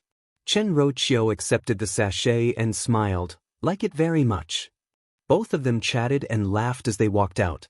Shen Yu's and Wang Bai's marriage was undoubtedly a pleasant surprise in the previously quiet Ding capital. One did not know what the Wang family was thinking, but in order to highlight the importance of this marriage, they actually carried the bridal sedan and strolled around the entire Ding capital. Coincidentally, they strolled to the bottom of the Feng Xian pawnshop. Upstairs, Ji Yushu was eating pastries and said as he ate, "The Wang family's marriage is quite lively." Opposite him, Gao Yang gently waved his fan and glanced downstairs. The sounds of gongs and drums shook the sky. He closed the window in disdain and said, "The bride has already been changed. What's the point of being so lively? It's just a farce. I'm quite interested in this play. It is best to cause trouble for 3 days and 3 nights." Ji Yushu had the temperament of wishing for the world to be in chaos and did not mind the matter getting bigger and bigger. He said, "Speaking of which, is there no movement from young lady Shen?" Before Xie Jingxing left, he wanted Gao Yang to look after Shen Miao, and if Shen Miao wanted to do anything, he must think of ways to help.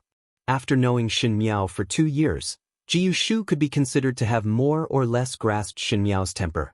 She looked gentle and amiable, but in fact it was not to be trifled with. The Shen family was originally heartless towards the first household, and seeing such a farce, if Shen Miao did not throw stones at them when they were down, it would not be justifiable. Gao Yang sneered, "Not now, but there will definitely be in the future." Ji Yushu wiped his mouth. "Actually, you do not need to have such a big prejudice against young lady Shen. Young lady Shen's character is still very good and is very generous. She also looks very good, so why do you always be so calculative with her? Moreover, the Shen family did not give you any trouble." "No trouble?" Upon mentioning this, Gao Yang felt his chest was stuffy. Shen Miao was unworthy to say that Xie Jingxing's temperamental appearance made the people around him to be unlucky. Even Shen Miao's Biao older sister was not easy to deal with. Gao Yang had never seen such a patient who could toss and turn. She was unmoved by force or persuasion and always felt that he was on the same level as the physician in the medical hall. Gao Yang was a young and promising official in the Great Liang and was an imperial physician in Mingqi. But when he came to Luotan, he became a barefooted physician, thus Gao Yang was not very happy. Chapter 6:18. Jiu Shu did not notice Gao Yang's expression and tidied up his clothes before saying leisurely, "No matter what, just wait for a good show tomorrow.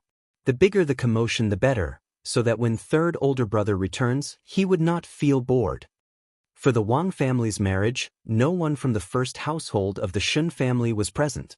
Actually, Shen Wan had sent an invitation to the Shen mansion, so no matter what, one had to take into account their face.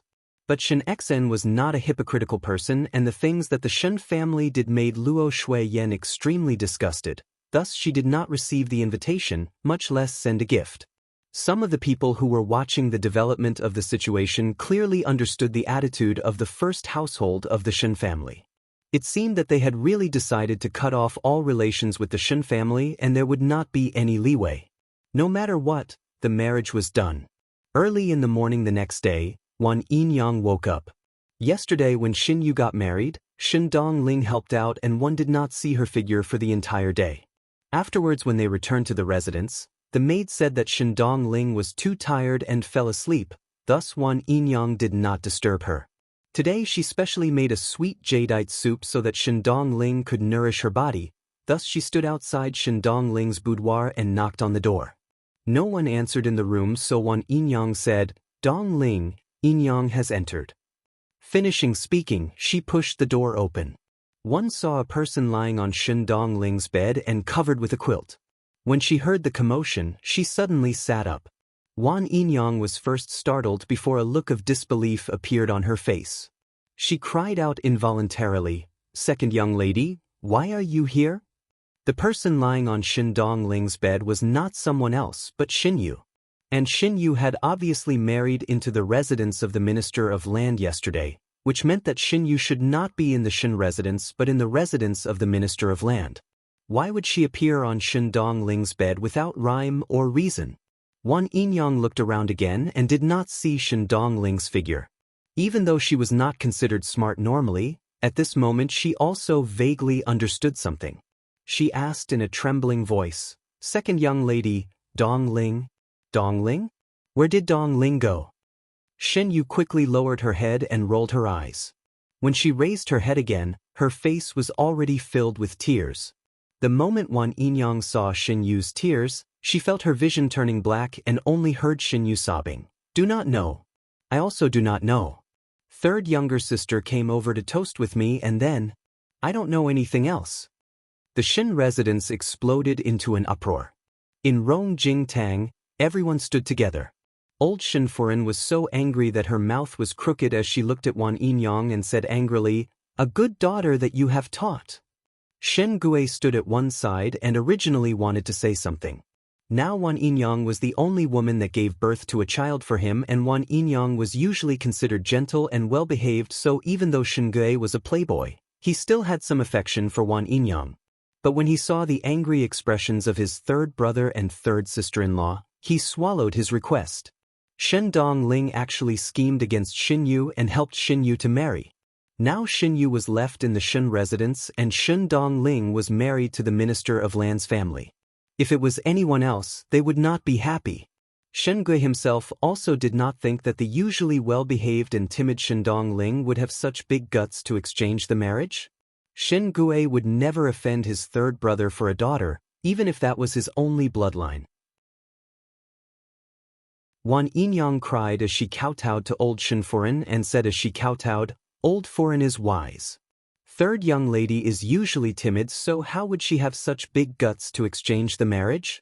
Old Furen, could it be that there is some misunderstanding? Even if third young lady had 10,000 guts, third young lady would definitely not dare to do such a treacherous thing." Do your words mean that Yuera slandered Third Lady? Chen Rochio's face was livid. These words can really hit the heart. Wan Yinyang.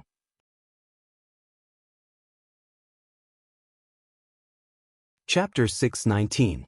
No matter how old Shen Furen usually did not like Chen Rochio, she did not even have much feelings for Xin Yu, but Xin Yu was after all the granddaughter of the Shen family, and for a Shu granddaughter to snatch her marriage, it would not be good to hear.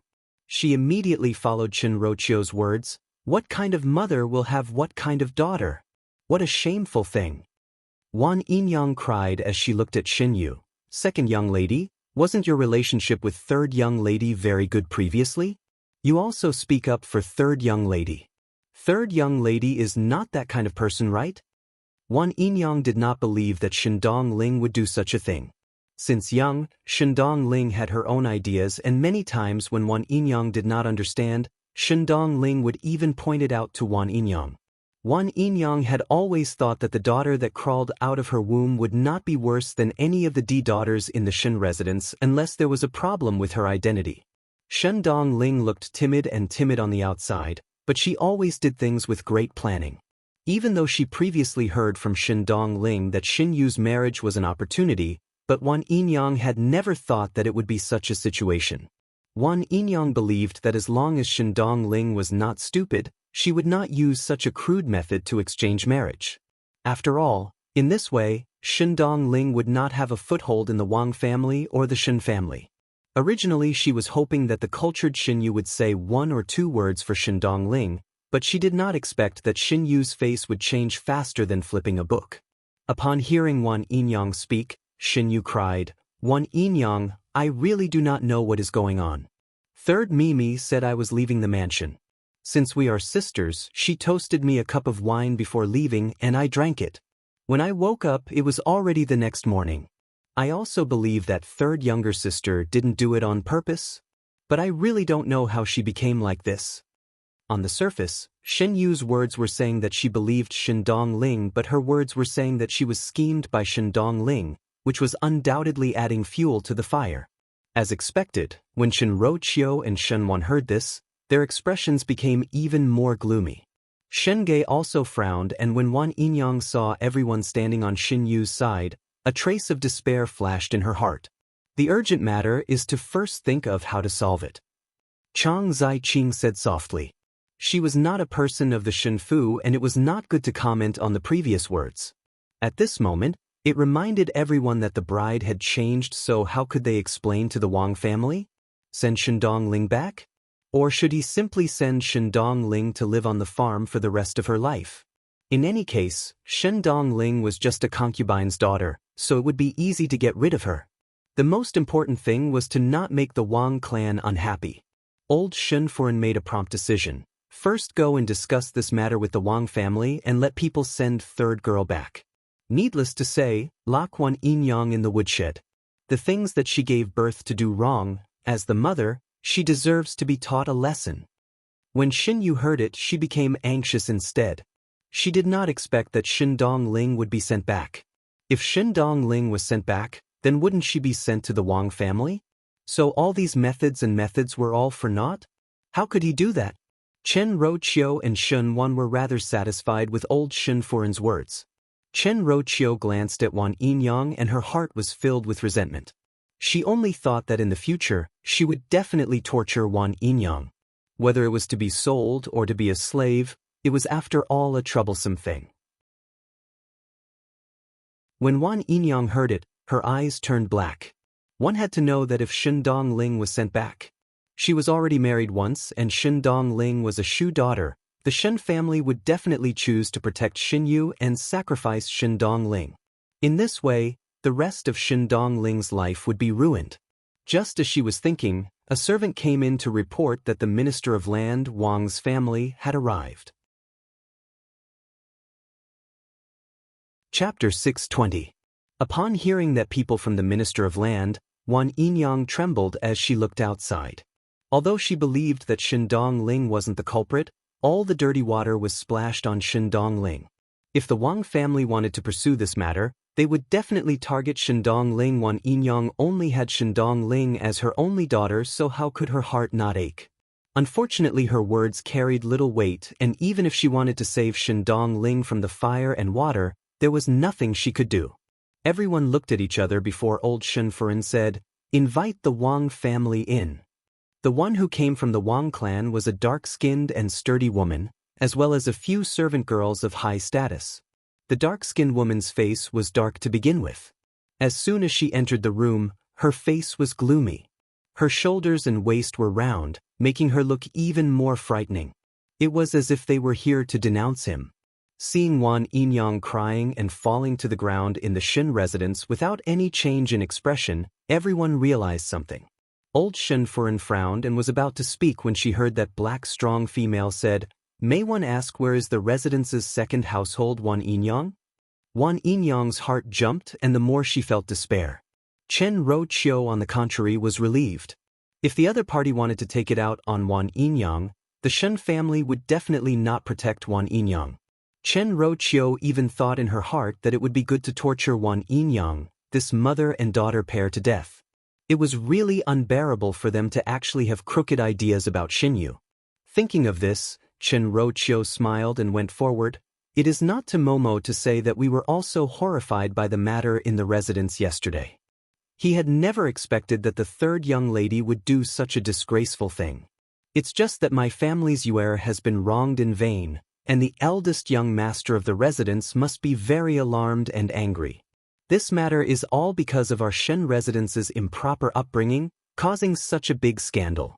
One hopes that after Master and Furen of the in-laws get angry, they will calmly think about it.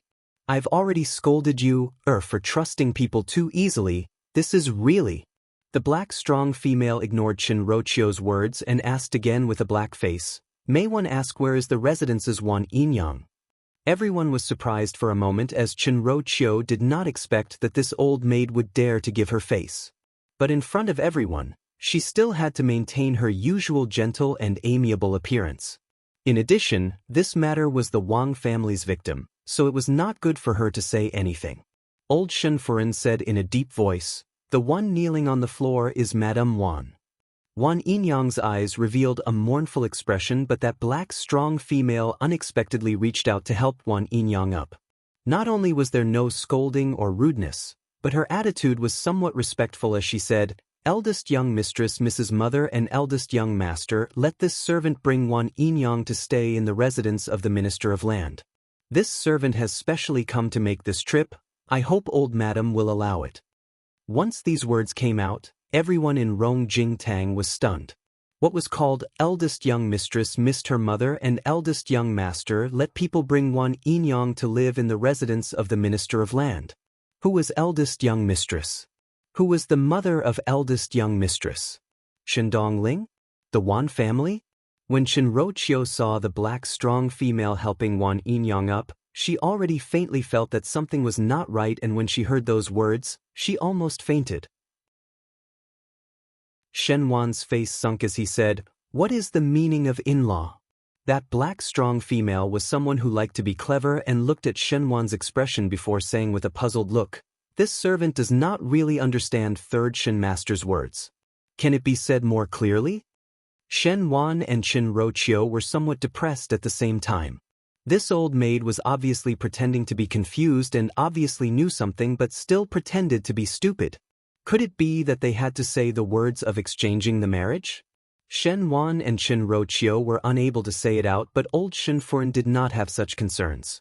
She was originally not a daughter of a noble family, thus she did not know shame. She stiffened her neck and said, "In-law's words are not right. Yesterday during the marriage, our residence's third and second young lady exchanged the marriage, and even the bride was changed. Now is the time to discuss how to solve this matter, and you, a servant, dare to act confused?" Chapter 621. When Chen Roqiu and Shen Wan wanted to stop old Shenfuren, it was already too late. Old Shenfuren always had this kind of ability. She always felt that she was a cut above others and everyone would fawn over her. For Xinyu's marriage, old Shenfuren actually did not look at the Minister of Land's family and wanted Xinyu to marry higher, but in fact, the Wang family's status and connections in the court was far higher than what Shen Wan had. On the surface, This black and strong woman was an old woman, but without the Wang family's permission, how would she dare to speak to the Shun family like that? Old Shun Furen scolding this old woman was clearly scolding the Wang family. The Wang family would only feel that the Shun family did not have the eyes and was bullying others. When the black and strong woman heard it, she indeed laughed, but that laughter was exceptionally ear-piercing to Chen Roqiu and Shen Wan's ears. The black and strong woman was puzzled. What is old Furen's meaning? Where did the matter of exchanging the marriage come from? Yesterday there was an eldest young master marrying a wife, and the new bride was sensible and considerate and was liked by the entire Wang residence. Why did old Furen say such a joke? Liked by everyone in the Wang mansion?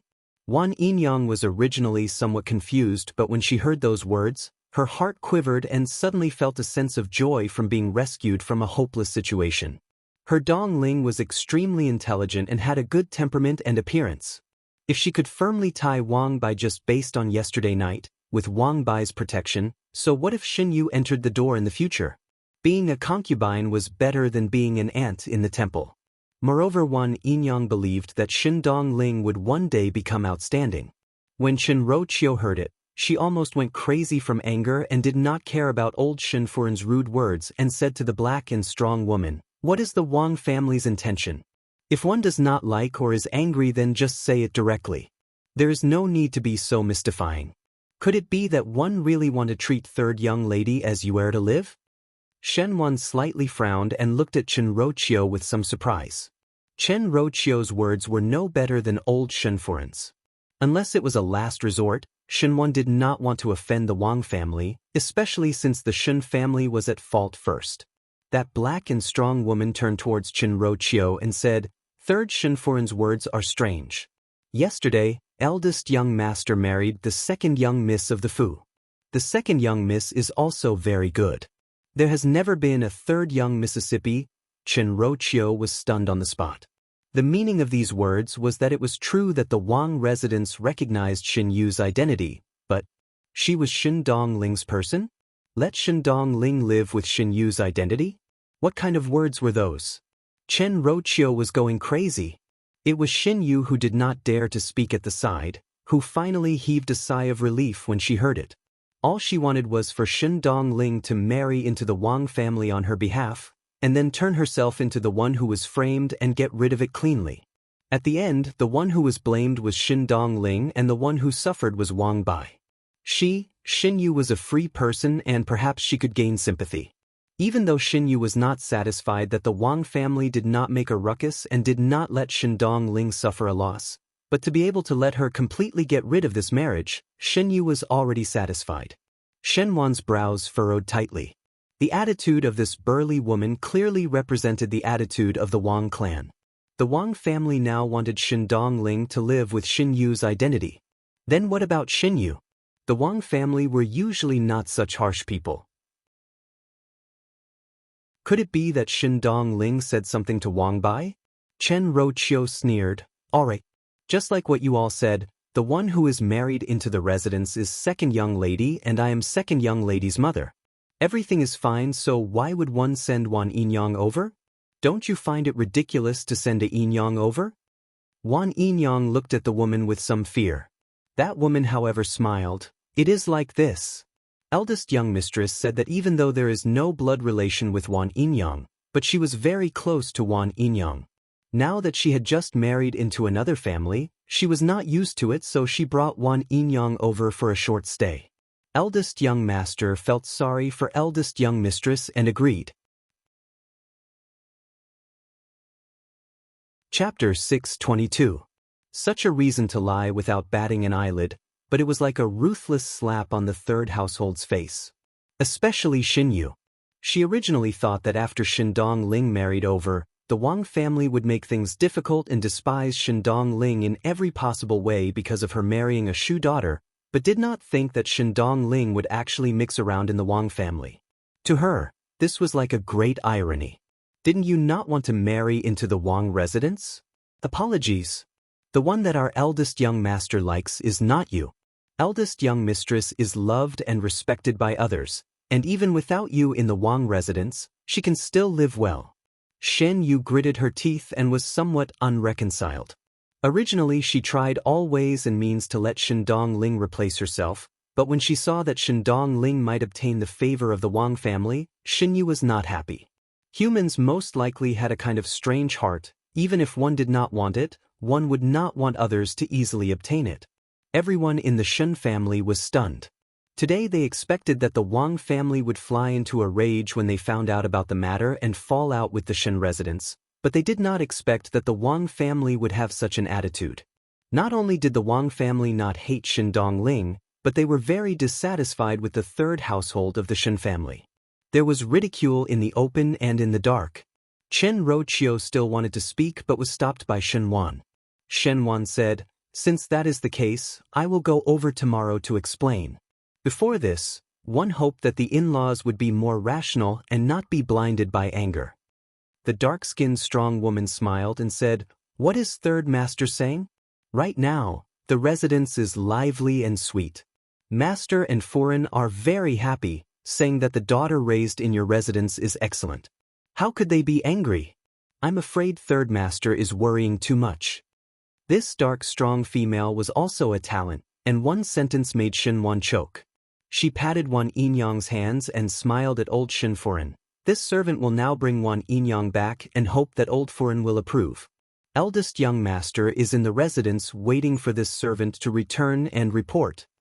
She actually brought out Wang Bai's name. Old Shen Foreign frowned as she looked at Shen Wan and Shen Gei.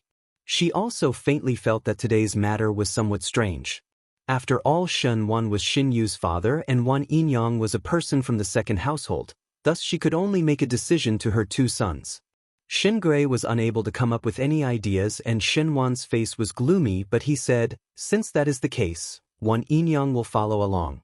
It is rare that a child has such a heart." These words were neither yin nor yang, but it made one's back turn cold. Wan Yinyang was half pleasantly surprised and half frightened.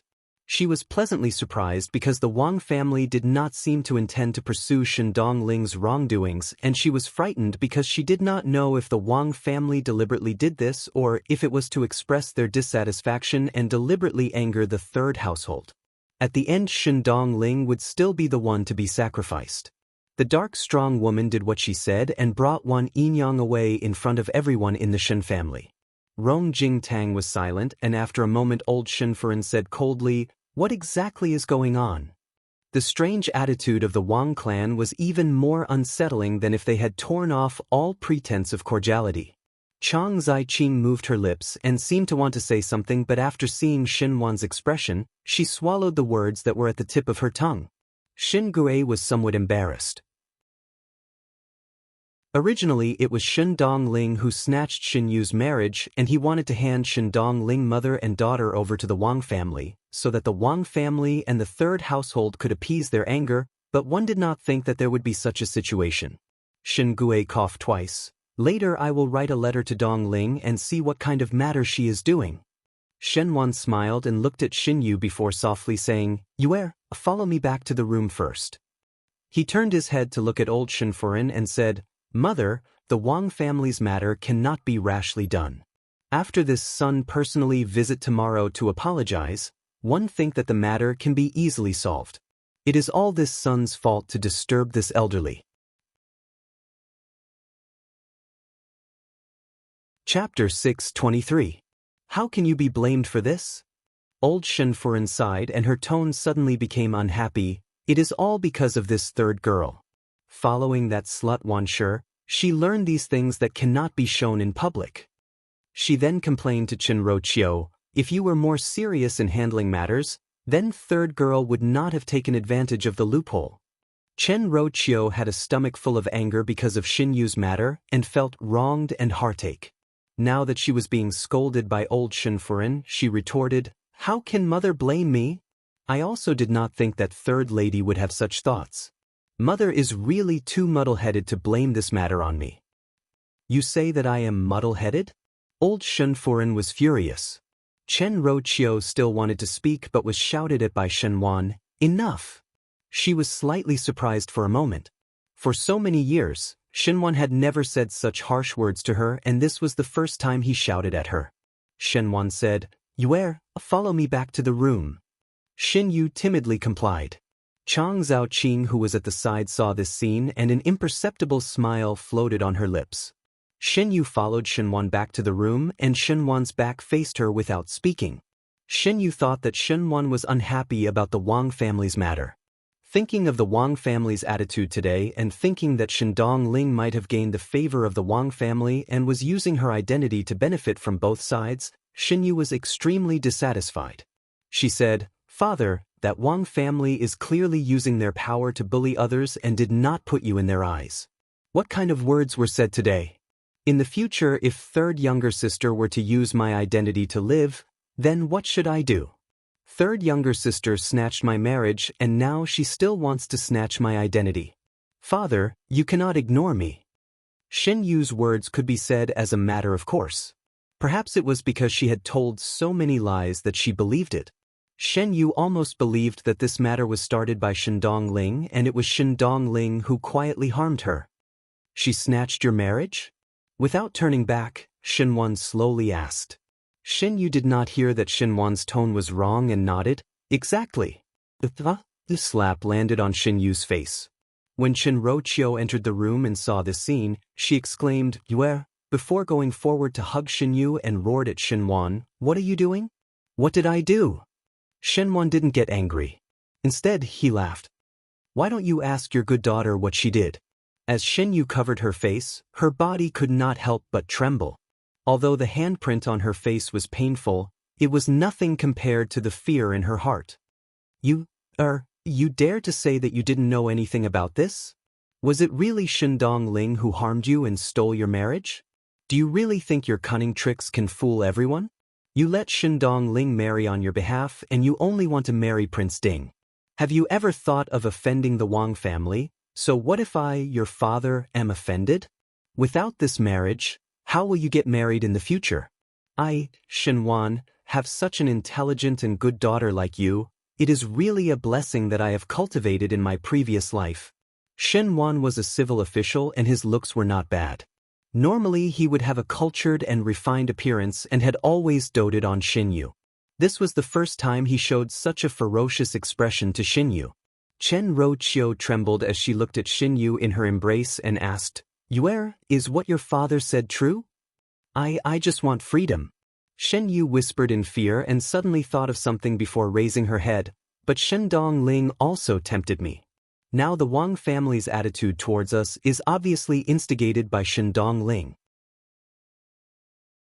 It is all because of Shendong Ling, that slut." "Shut up." The more Shenwan heard, the angrier he got. "You are stupid and still blame others. All the books that you have read have gone into a dog's stomach."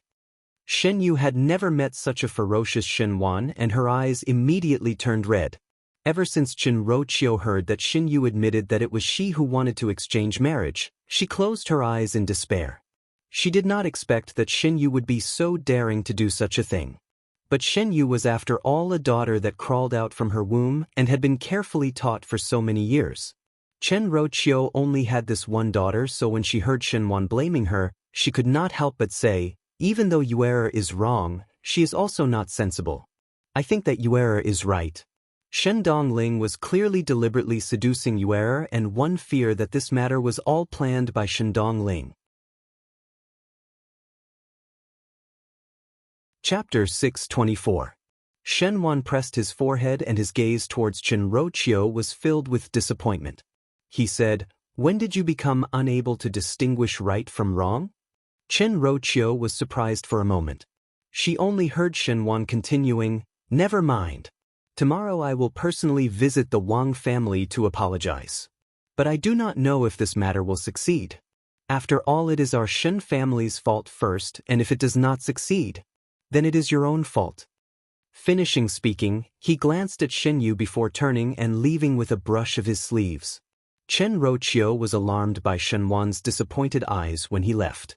She still wanted to say something, but Shenwan had already left the room.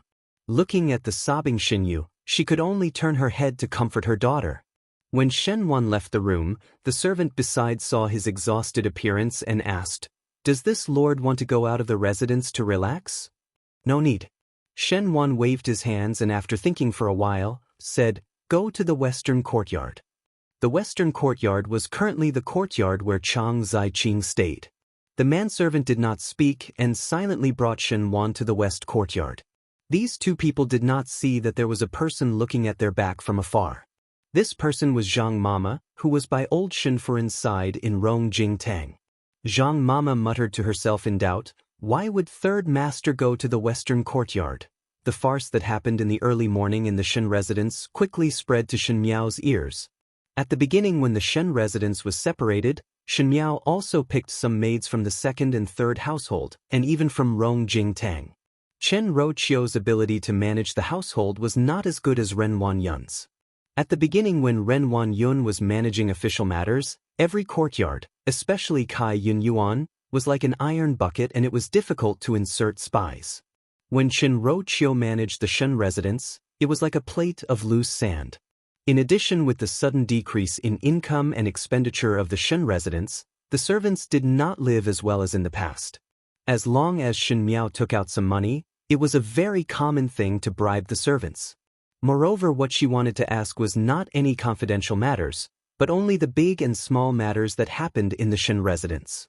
As long as one inquired a little, one would be able to find out. After the second household of the Shen family declined, it was the third household that supported the Shen family. Chen Roqiu usually had the bearing of a matriarch of the household and Xin Yu was even more outstanding because there were no other sisters competing with her. He didn't know if it was because he had lived a comfortable life for too long that his brain wasn't enough. For example, Xin Yu's move this time was really terrible. After this matter, Shen Wan really did as he said. The next day, he went to the Wang family to apologize. She didn't know what kind of excuse he had prepared, but he probably wanted to tactfully push all the blame onto Shen Dongling, who knew that this time, the Wang family would give Shen Wan a tight slap. The Wang family did not accept Shen Wan's apology as the Wang family did not even acknowledge Xin Yu. They had to say that Shen Dongling was the daughter of the third household and as for Xin Yu apologies, they did not know her at all. Shen Wan was extremely embarrassed. He could tell that the other party was deliberately finding fault with him. He understood even more that the Wang family already knew that the exchange of marriage was proposed by Xin Yu, so they deliberately made things difficult for him. Shen Wan thought that with his relationship with the Wang family, he would be able to put on airs for a while and the Wang family would eventually exchange Xin Yu and Shen Dongling back, but this time Shen Wan guessed wrongly. Thus at the end there were two solutions. One was that Shen Dongling would marry over with Xin Yu's identity and the real Xin Yu would no longer be seen in front of the world. This naturally made Shen Wan unable to accept it. Then there was the second solution. Xin Yu would also marry into the Wang family with the name of a Pinchi. Because everyone had participated in Xin Yu and Wang Bai's marriage, this time the real Xin Yu's marriage need not be big and others would think that it was a Shu daughter marrying, thus it was so low-key. Chapter 625. This method almost made Shen Wan leave in a huff. It was not unheard of for a D daughter and a Shu daughter to serve the same husband, but in general, it was the D daughter who was the wife and the Shu daughter who was the concubine. What the Wang family proposed was an equal wife. Moreover, in order to deceive others, Xin Yu wanted to hold the marriage with the identity of a Shu daughter and Shen Dongling who was a Shu daughter had snatched away the honor that Xin Yu should have. This was a humiliation. Shen Wan flatly refused, but the Wang clan's attitude was also very firm. After all, it was not the Wang family's fault for mistaking the bride. Now Shen Dongling and Wang Bai were getting along well, thus they did not care about Xin Yu. But the Wang family could drag it on but Xin Yu could not. If this goes on, the one who would suffer would only be Xin Yu. Thus Shen Wan was somewhat hesitant and quarreled with Chen Roqiu several times over this matter. As Bai Lu was talking to Shen Miao about the things that came back from the Shen residence, she was also looking at Shen Miao's overjoyed look. Shen Miao had always been calm and it was rare for her to be this happy, as if she was really happy. The young lady is amused. Bai Lu said, this time second young lady has also lifted a rock to smash her own feet, causing so much trouble for no reason, giving third master a headache all day long. If you ask me, it's still third miss who got lucky. Shuangjiang said, Third young lady not only fished up an official's foreign, but also received the concern of the Wang family from top to bottom and even brought one Yinyang over. It is really glorious. That's hard to say. Bai Lu shook her head. If second young lady also marries into the Wang family, even though they are equal wives, there is still a difference between D and Shu. Third miss only had one concubine while second miss at least had third master as her maiden family. In the end, the Wang family would be biased towards second Mississippi. Third miss may be pleased with herself now, but the days ahead are long. Shen Miao smiled. Wrong, third older sister is a powerful person. Bai Lu and Shuang Jiang looked at Shen Miao together. Shen Miao said, even if there is a day when Shen Yu marries into the Wang family, she would definitely not be comparable to Shen Dongling. I think that the reason why the Wang family would treat the third household so coldly was because the Wang family knew that the matter of exchanging marriages was suggested by Shen Yu. Which man in the world would like a wife who disliked him? Even a man's dignity would not allow it. And for people like Shen Yu and Shen Dongling, when they married into another residence, before they gave birth to a child, they could only rely on Wang Bai's favor. Unfortunately, Shen Yu has already lost. Shen Yu is not able to get Wang Bai's favor, and one fear that Wang Bai would not let her give birth easily. Even though there is a difference between the D and Shu, but as the same wife, whoever gives birth to the child first would naturally be the one to make the decision.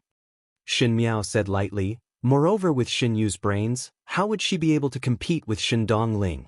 Now that Shen Dongling is able to pull herself out of this matter, and was able to make Wang Bai not blame her, and even bring Wan Yinyang out of the Shen residence, and was able to throw back all the dirty water that the third household threw at her. How could such a powerful person be defeated in Shen Yu's hands?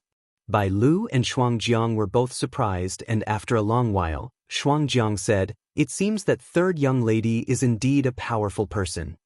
She is the only one in the Shen residence who has some prospects. Shen Miao said, help me to grind the ink. Bai Lu went ahead to find the scented ink, and as she was grinding it, she saw Shen Miao taking out a brush and paper, as if she was going to write something. Bai Lu asked, is young lady going to write a letter? Shen Miao declined to comment. Naturally, Shen Yu had created such a big wave of trouble for herself, which made Shen Miao feel happy. But she did not forget that in the previous lifetime, the third household also contributed a lot in the downfall of the Shen family's first household. There would be a day when she would get her revenge for this big gift. Actually, not only the third household knew how to hit someone when they were down, she also knew how to do it. She did not want to do it herself from the beginning to the end, but if the third household were to force her to do it herself, she would not mind letting the third household walk faster. Shen Wan and Shen Roqiu quarreled all day long, and at this time, they needed the comfort of a confidant. It was time for Zhang Ziqing to go on stage. Chapter 626. The matter of Shen Yu and Shen Dongling exchanging marriage eventually caused unimaginable consequences. Under the Wang family's request, Shen Wan could only helplessly agree to let Shen Yu marry over as a pinfei. One did not know what Shen Dongling had said to the Wang family, but the Wang family was not willing to listen to Shen Wan's explanation. A good marriage could not end up as enmity, so Shen Wan had no other choice. But this was not the result that Shen Yu wanted. This time, there was no one else who could exchange marriage with Shen Yu, so Shen Yu simply shed all pretense of cordiality and quarreled all day long that she was not willing to marry into the Wang family and could not tolerate Shen Dongling to be on equal footing with her. Not only was Shen Yu unwilling, Chen Roqiu was also very angry. Chen Roqiu was considered a person who knew the big picture normally, but this matter concerned Shen Yu's lifelong matter, so she could not tolerate it and insisted that Shen Wan go to the Wang family for an explanation. The third household's husband and wife, who had always been affectionate, had frequent conflicts these days, which made the servants in Qiu Shui Yuan not dare to breathe loudly. It was the same today. Chen Roqiu paced back and forth in the room and suddenly turned to Shen Wan and said anxiously, what is the Wang family thinking now? One cannot let Yuer drag on like this. Shen Dongling, that little slut, is occupying our Yuer's reputation. Could it be that she still wants to be a proper young foreign? Master, go to the Wang family to argue. She kept saying little slut, which was totally different from her usual good upbringing and mannerisms. Shen Wan could not help but frown. He said patiently, "At this moment, one can only let Yuer marry over as a pinfei before making any other plans. You quarrel all day like this, Yuer will not be at peace, so there is no other way." "Master," Chen Roqiu screamed, "Yuer is also your daughter and also the property daughter of our third household, and one had watched her grow up like a pearl or jade. How can you say to let her be a pinfei, moreover to be on equal footing with that little slut, Shindong Ling? Even if this matter is Yuer's fault, there must be a reason for Shindong Ling's seduction. How can you be so heartless?" It seemed that Chen Roqiu's voice pierced his ears and Shen Wan said angrily, "Then what do you say? The longer the matter was delayed, the one who would suffer would be you. Just like what you said, if it gets out, Shindong Ling, a Shu daughter, will not be affected at all, but Yuer will be pointed at and laughed at by others, and the Shen residence will also become a joke. What about you?" Chen Roqiu jumped in shock from Shen Wan's angry voice and somewhat shrunk back, but when she thought of Xin Yu she said, "But one cannot let Yuer suffer a loss like this? No, I have to go to the Wang mansion myself." "Enough," Shen Wan angrily said, "You stay in the residence well and look after Xin Yu. Not giving me any trouble is the right way." Chen Roqiu was stunned. After living with Shen Wan for so many years, even when he was the angriest, Shen Wan had never said such words to her. It was as if he was disgusted and impatient. Her heart tightened and she subconsciously said, "You and I are young husband and wife. We used to love each other, and we agreed that we wouldn't take concubines. Now, you're saying that I've lost my beauty. Mother keeps saying that I'm going to take a concubine for you. Are you tempted? Are you disgusted by me?" Chen Roqiu had always been a little small-minded. Even though she was from a scholarly family, she loved to have a small temper, and Shen Wan also liked this. After a long period of sweet days, it was inevitable that it would be boring. If one were to put on an act that was just right, it would make men feel pity for her. Unfortunately, this pretense was fun to sit on when he was young, but when he was old, it was a little unappetizing. Especially these few days Chen Roqiu had been running around because of Xin Yu's matter, and her complexion was a lot more haggard and did not take care of herself. In addition to that rude and shrewish scene just now, in Shen Wan's eyes, it was somewhat ridiculous. He looked at Chen Roqiu lightly and said, "If you want to think like that, then think like that." He then turned and left with a flick of his sleeves. Chapter 627. Chen Roqiu was in a daze as she stood shakily at the same spot. The maids beside her, Shi Qing and Hua Yi, quickly supported her. A layer of fear gradually rose in Chen Roqiu's heart.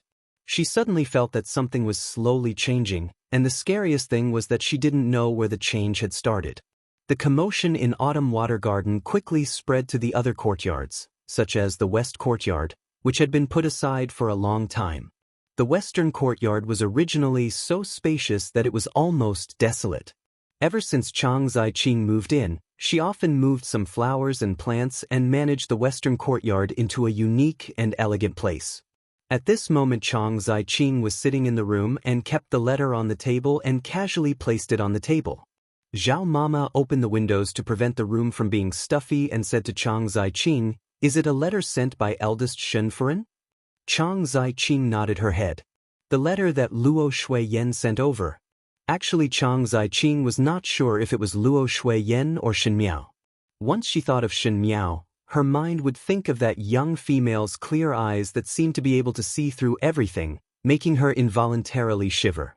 Luo Shuiyan said in the letter that Chang Ziqing had not gone to the Shen mansion for a long time, and if she was free, she could go to the Shen mansion for a visit. Luo Shuiyan also had the heart to find a good family for Chang Ziqing. It was said to find a good family, but Chang Ziqing thought of something else from this letter. A few days ago, she switched from dealing with Shen Xian to dealing with Shen Wan, and it was much easier to deal with Shen Wan than what Chang Ziqing thought. There was no other reason but that Shen Wan was a person who liked elegance, and Chang Ziqing was to Shen Wan's liking. Ever since the incident with Xin Yu and Shindong Ling, the contradiction between Shen Wan and Chen Roqiu was getting bigger and bigger, and he was very fond of coming to the Western Courtyard. Chang Zai-ching naturally became a beauty who could understand. Over time, Shenwan became more and more used to running over here, and Chang Zai-ching did not ignore the growing appreciation in Shenwan's eyes. He had to strike while the iron was hot. Right now, was it that hot moment? Just as she was thinking, a maid outside came in to report that Shenwan had arrived. Zhao Mama quickly retreated out. When Shenwan entered the room, he saw Chang Zai-ching holding a letter in her hands, reading it with relish. He asked curiously, "Whose letter is this? Why are you so engrossed?" Chang Zai-ching seemed to have just seen Shenwan coming in and smiled as she put down the letter in her hands. "It is a letter sent by eldest Shenfuren." The smile on Shenwan's face froze. He pretended to ask casually, "Why did eldest sister send a letter?" Chang Zai-ching smiled. "The eldest foreign of the Shen family is a good person and said that she wants to be a matchmaker with me. Most likely it is because she sees that I do not have anyone to rely on at such an old age, and it is also a good intention." She spoke candidly and glanced at Shenwan before continuing, "If third master is free one day, please help me take a look. Perhaps you might even know the good family that first madam mentioned to me." She was still laughing happily, making her look even more beautiful and alluring. Shenwan, on the other hand, was gradually unable to laugh anymore. This little matter in the Shen residence was not unique and was also being discussed in Rongjingtang. Old Shenfuren sat on the couch and the maid behind her gently massaged her shoulders. Wang Mama said softly, "Old Furen, third master went to the western courtyard again." Old Shenfuren's closed eyes opened slightly and seemed to be thinking about something. After a moment, she slowly closed her eyes again and said, "So be it. Even though the status is slightly lower, it is after all a concubine and one does not care about the status." Wang Mama also smiled.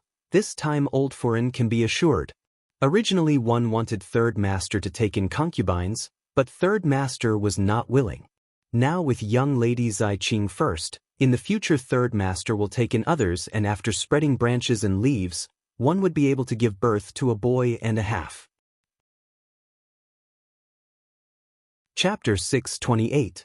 Old Shenfuren sighed. "If it was not that the Shen residence does not have a grandchild, why would I need to intervene in his courtyard?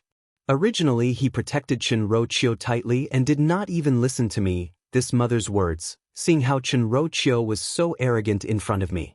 At that time I said that one is not afraid that Chen Roqiu would be favored and not be able to give birth to a son. Males are all greedy for fresh things and one day she would be despised. Did I not say it correctly?" Wang Mama quickly echoed Old Shenfuren's words. "That is. Old Furen has eaten more salt than they have eaten rice. Thus naturally one can see the future and have great foresight." Old Shenfuren seemed to enjoy Wang Mama's flattery and a trace of pride appeared on her face as she said, "If one knew that number 3 likes this kind of female, I would have found more Shu daughters from scholarly families. Chen Roqiu always think that she is invincible under the heavens and did not look at her own appearance. She thought that her maiden family had read a few more books and was so complacent that she could not even manage a family properly. Finishing, she continued, I see that Chang Zai-ching is not bad.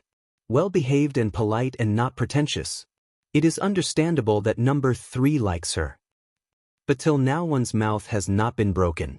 Wang Mama said, if this goes on, when third Furen discover the clues, one fear that there would be a ruckus. Ruckus? She dare. Old Shen Furen said angrily and then thought carefully before tiredly waving her hands, but it would be troublesome if there is a ruckus.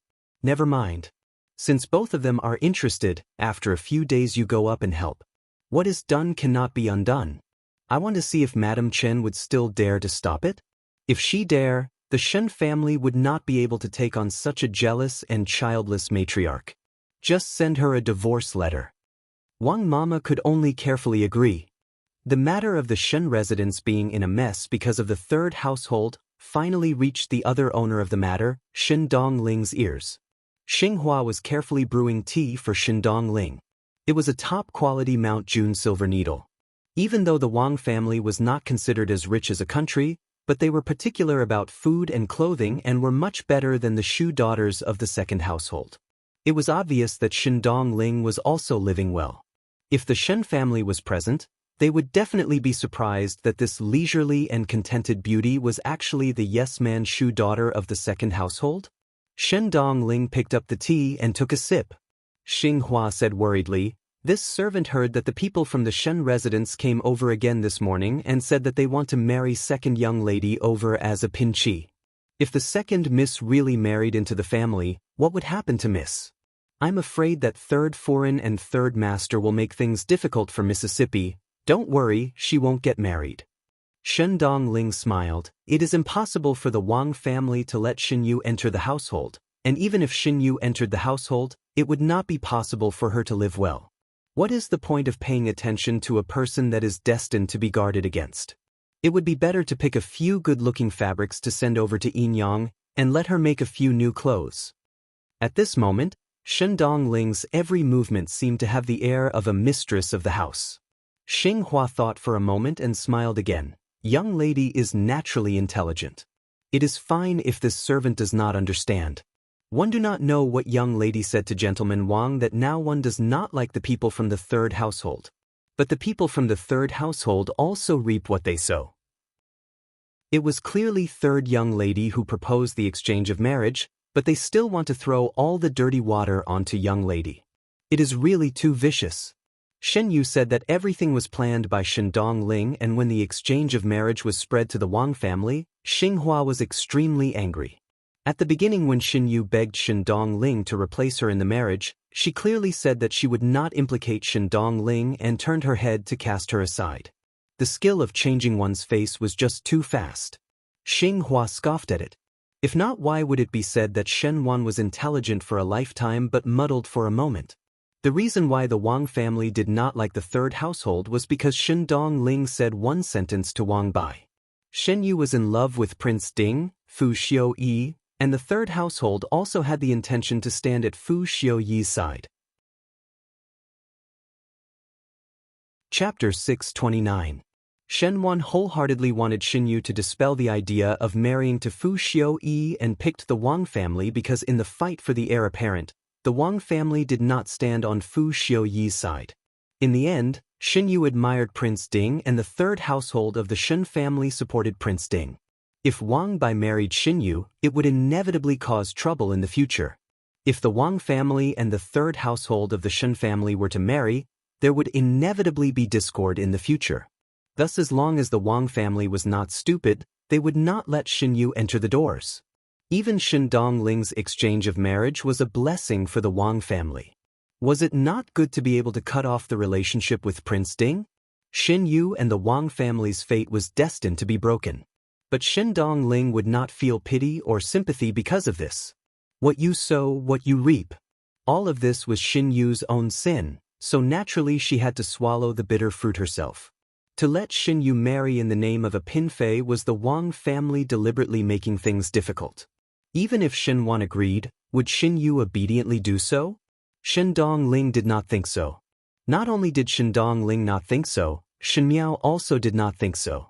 Jingzhi said, "The Shen residence is in a big mess. This time the show really makes one feel lively." Shen Miao smiled without a care. "Perhaps. The bigger the mess, the more we are able to cut off the relationship with it."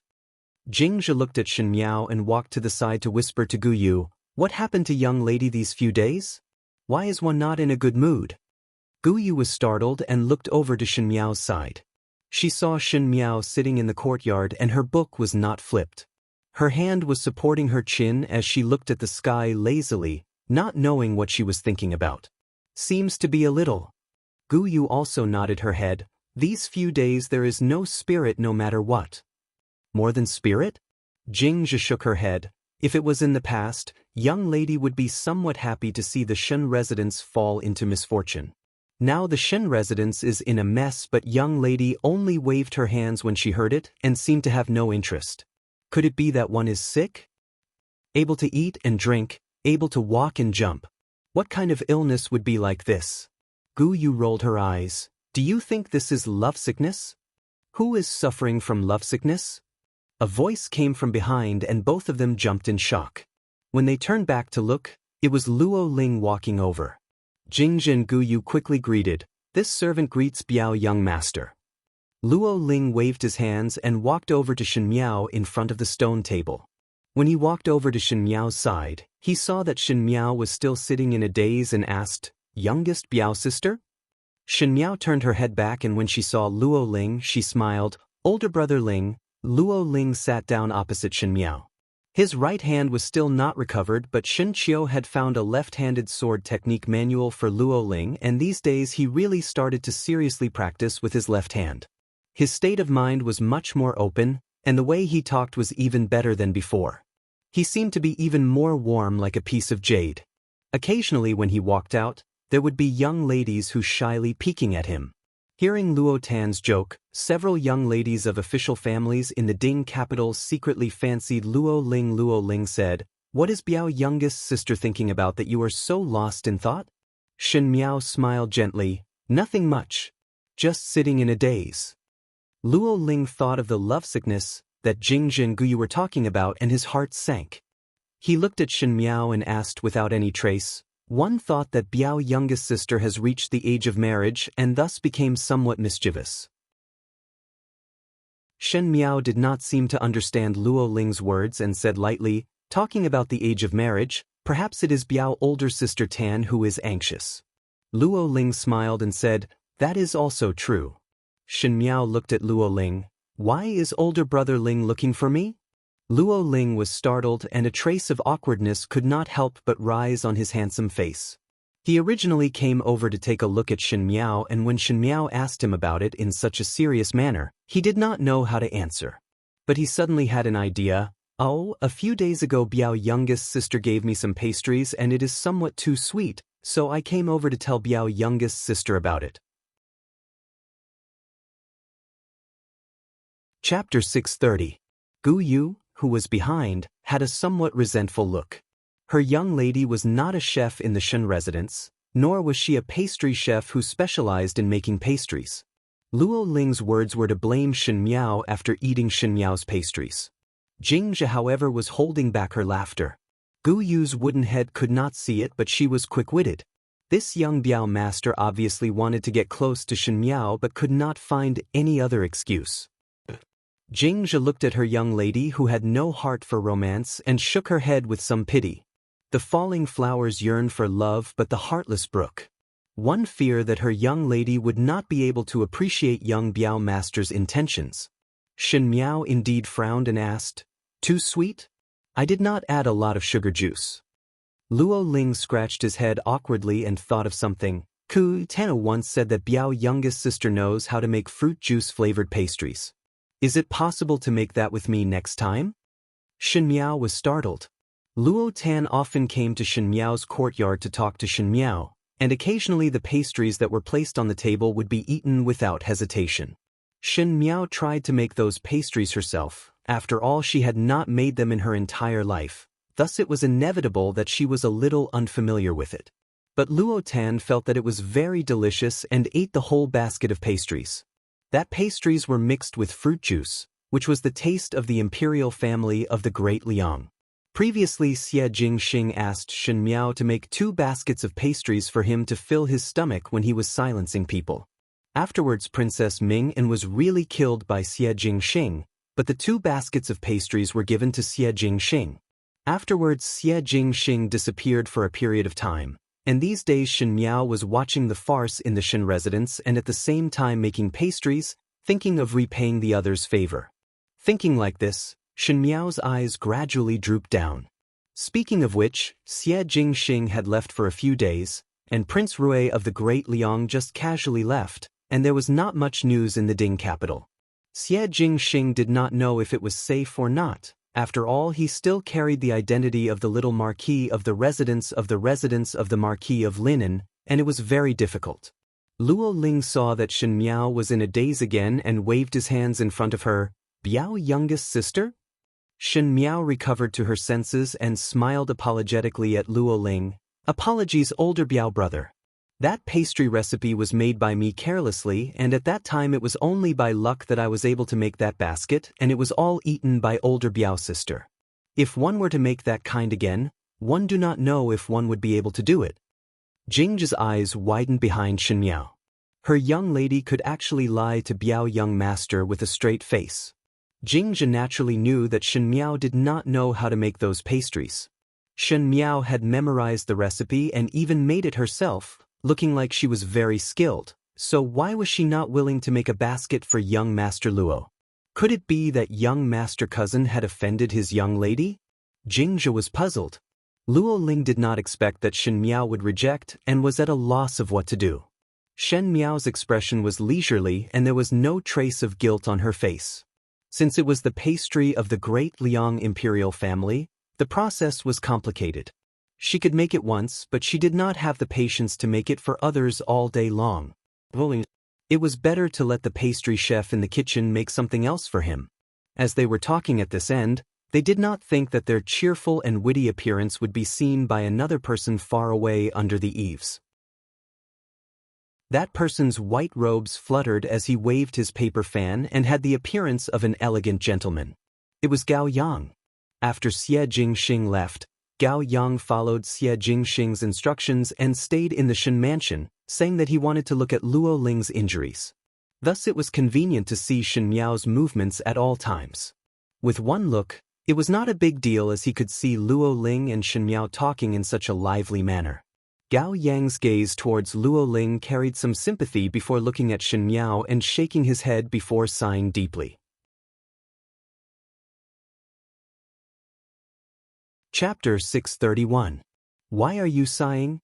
A head suddenly popped out from behind Gao Yang and almost scared Gao Yang to take a step back. That person came out from behind Gao Yang. Her eyes were lively and full of heroic spirit. If it was not Luo Tan, who else could it be? Dr. Gao. Luo Tan asked, "What are you standing here for?" She followed Gao Yang's gaze and saw Shen Miao and Luo Ling sitting and talking before looking at Gao Yang again. Gao Yang felt somewhat uneasy when he was stared at by Luo Tan's strange gaze, but he saw Luo Tan suddenly speaking. "I know. So you like youngest Biao sister?" Gao Yang was so shocked that he quickly reached out to cover Luo Tan's mouth. What a joke! Xie Jingxing did not only send him alone in the Shen mansion, there were also other secret guards. If any blabbermouthed secret guard were to say this to Xie Jingxing, then he would not need to stay in Mingqi anymore. Gao Yang looked at Luo Tan, who was struggling in his hands, and a trace of helplessness flashed across his heart. Luo Tan was someone who specially found trouble for him and was scammed more than once. Luo Tan finally broke free from Gao Yang's hands and most likely realized that her voice was too loud, so she lowered her voice, but her expression was still proud, as if she had caught hold of Gao Yang's weakness. She said, "So you like youngest Biao sister? So you are jealous? Do not think yourself clever." Gao Yang said, "This one does not dare to have any thoughts about fifth Shen young lady." Luo Tan's lips twitched. "At least you have self-knowledge. My youngest Biao sister is such a smart and good-looking young lady, and it is hard to find one in the Ding capital. You are a doctor and still want to be delusional? Why not look at the mirror?" The disdain in her tone deeply pierced Gao Yang's heart and made Gao Yang have an impulse to immediately look for a mirror to see if he was as unpresentable as Luo Tan said. Thinking of His Highness, Gao Yang sneered and his chin pointed towards Luo Ling's direction. "I am delusional and he is qualified?" Luo Tan looked at Luo Ling and sighed. "Older brother Ling is very good, but unfortunately he is not youngest Biao sister's husband." These words were somewhat out of Gao Yang's expectations, as he thought that Luo Tan would wholeheartedly protect her own older Biao brother, and asked, "Oh? Why do you say that?" Biao younger sister is a person with her own ideas and brother Ling's personality is too gentle, so there is no spark between them. I think Biao younger sister only treats brother Ling as a brother. Luo Tan felt it was a pity. "You still know what sparks are?" Gao Yang was surprised and immediately asked, "Then tell me, who can your little cousin ignite sparks with?" Gao Yang was just casually teasing Luo Tan, but did not think that Luo Tan would really seriously ponder over it before finally saying, "Someone like Prince Ray." Gao Yang was taken aback. Prince Ray is good-looking and mysterious. He is also a person who values affection and righteousness and should be the only good man in this world. A person like my youngest Biao sister should be worthy of such a husband. But it's probably just a thought. Luo Tan lowered her voice and looked up to see Gao Yang smiling at her. Only then did she realize that she had said too much to Gao Yang.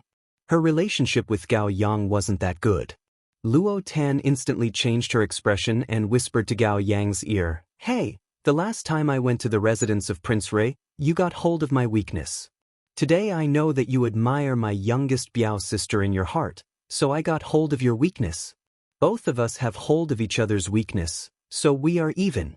In the future you can forget about using the matter of the residence of Prince Rui to threaten me. Be careful that I will tell youngest Biao sister about your schemes and you will not be able to lift your head up in front of her for the rest of your life." Luo Tan said fiercely. Gao Yang really did not know whether to laugh or cry. In fact, compared to Shen Miao, he was more afraid of Xie Jingxing. However, seeing how Luo Tan was acting all smart and crafty, the corners of her eyebrows and eyes were full of quick-wittedness, he suddenly became interested. He leaned closer and said, "Good. Then let us get hold of each other's weakness, how about it?" He was born to be as graceful as a jade gentleman, and when he leaned closer to speak, he was also very handsome. Luo Tan was a person who liked to look at good things, and like this, she did not know why she felt guilty. She fiercely pushed Gao Yang to one side. She was a person who practiced martial arts, and that one slap almost made Gao Yang vomit blood. Luo Tan turned and walked away as she said angrily, "Lecture." Gao Yang touched his chin and slowly smiled.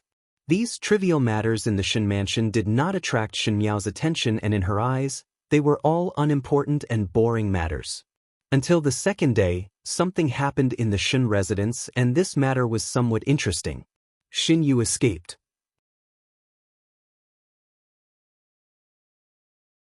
Chapter 632.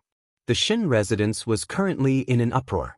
Most likely it was because Shen Wan said that he wanted Xin Yu to marry into the Wang family as a second wife that made Xin Yu panic, and in the situation where Xin Yu could not find a way, she actually made a bold move and escaped from the Shen residence. Before leaving, she even packed up all the valuable gold and silver items in the room and carried a large load for Chen Roqiu.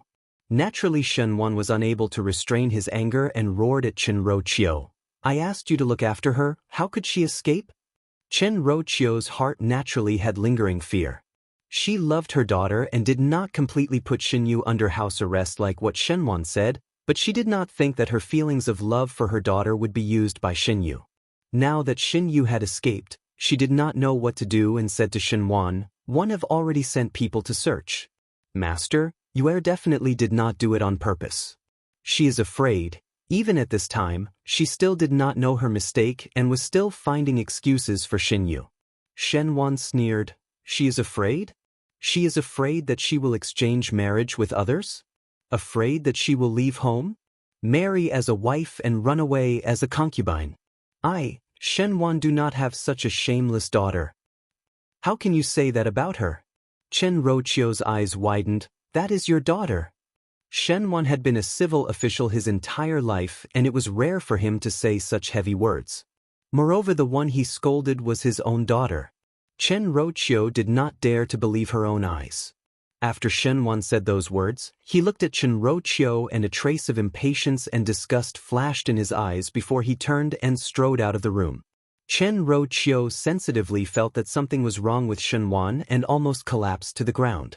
She grabbed Shi Qing's arm and her nails dug deep into it. It was so painful that Shi Qing's face turned pale, but she did not dare to move. The commotion in Qiu Shui Yuan quickly spread to Rong Jingtang. Old Shen Furen leisurely sipped her tea, and when she heard that, she smiled without a care. "Do it, do it. Chen Roqiu, just do it. She really think that she is a new daughter-in-law." After a pause, she asked again, "What kind of mother will teach what kind of daughter? All of them do not let me be at ease." Zhang Mama carefully massaged her shoulders and said, "One do not know if the person who is looking for third young lady has been found. Why should we care about him?" Old Shen Furen, however, got angry and said, "I still do not know how much ability she has and would return with her tail between her legs before long. Losing the Shen family's face for no reason. Let Lao San take care of it, but I do not want to manage these trivial matters." She suddenly thought of something and frowned before asking, "Is Lao San still running to the west courtyard?" Zhang Mama nodded. "These days, Third foreign and third master often quarrel, and third master runs to the west courtyard more frequently, staying there for more than half a day. Old Shenforen nodded her head and a glint of light flashed in her eyes. Since that is the case, it is time to take the right path and quickly give birth to a son for number 3. I still want to hold a grandson. She sneered. Shinro-chio, that idiot, should also see clearly how much weight she has. Zhang Mama, go and do one thing. Everything in this Shin residence is not going smoothly, so it is time to hold a happy event to get rid of the bad luck. Zhang Mama nodded her head in agreement. That night, Shinwon did not return to the room for a long time, and Shinro-chio's heart had some misgivings.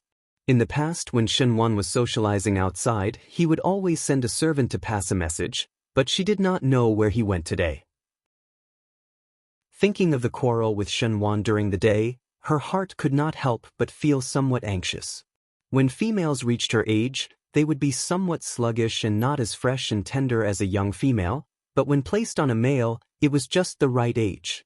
Now that there was discord between Shinwon and her, it would be bad if someone secretly took in a new woman outside. Chen Rochio was different from Renwan Yun. Renwan Yun and Shingui's previous thoughts had long been wiped out by Shingui taking in women one by one. As long as she could sit firmly in the position of the matriarch of the family, Renwan Yun did not care about the rest.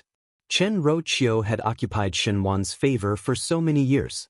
What old Shenforen said was right. Chen Rochio was extremely jealous and she would not allow Shinwan to have other women.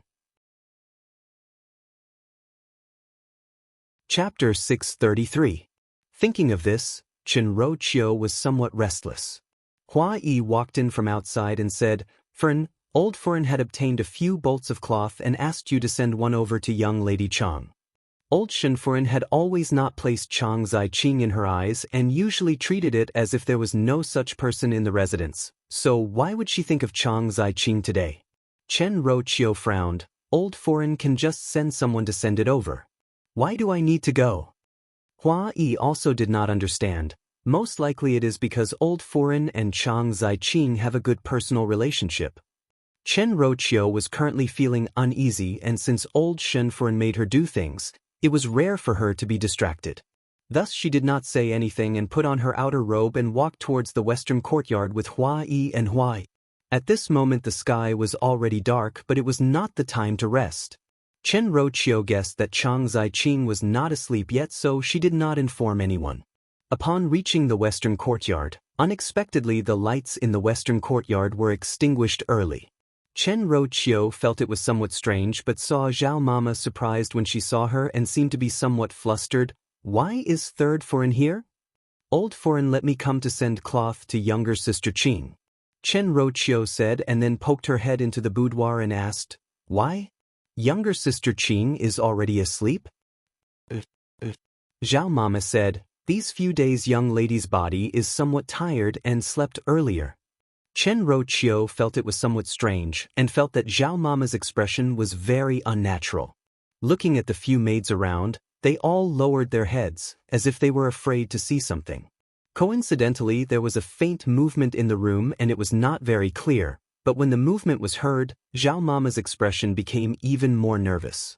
Even though Chen Rochio was curious, she did not want to have a conflict with Chang Zai-ching. From her point of view, Chang Zai-ching was perhaps a very good knife and was the best to use to deal with the eldest household of the Shen family. Especially since she had not been successful today, there was a burst of anger that could not be vented, and the more she wanted to see the eldest household of the Shen family be unlucky. Chen Rochio let the maid put down the cloth and was about to leave when her footsteps suddenly stopped. Zhao Mama followed Chen Rochio's gaze and saw that Chang Zai-ching's boudoir at the side of the courtyard window. The sachet was crimson with egrets embroidered on it. It was very exquisite. Chen Rochio walked over and took the sachet. It was too late for Granny Zhao to stop them. When Shi Qing and Hua Yi saw the sachet, they couldn't help but open their mouths. They were so shocked that they couldn't speak. On the day of Xin Yu's marriage, Chen Rochio saw that Chang Zai-ching had brought along an extremely good-looking sachet. That sachet's workmanship was exquisite, and it was rare that Chen Rochio could not bear to part with it. Chang Zai-ching was also generous and gave that sachet to Chen Rochio. Afterwards, because of Xin Yu's matter, Chen Roqiu wanted to make Shen Wan happy, so she gave that exquisite perfume bag to Shen Wan. The white egret embroidered on the sachet did not look feminine at all. Besides, the fragrance was not the scent of cosmetics. Chen Roqiu remembered that because there were tea leaves in the sachet, there was a fragrance of tea, but Chen Roqiu felt that the tea fragrance was too cold, so she added some dried osmanthus flowers that were left in autumn. There were no two leaves that were exactly the same in the world. Even if Zhang Ziqing was clever and skillful, she would make a sachet that was exactly the same, but not every sachet was filled with osmanthus flowers by Chen Roqiu. Chen Roqiu picked up the sachet and her hands were actually trembling.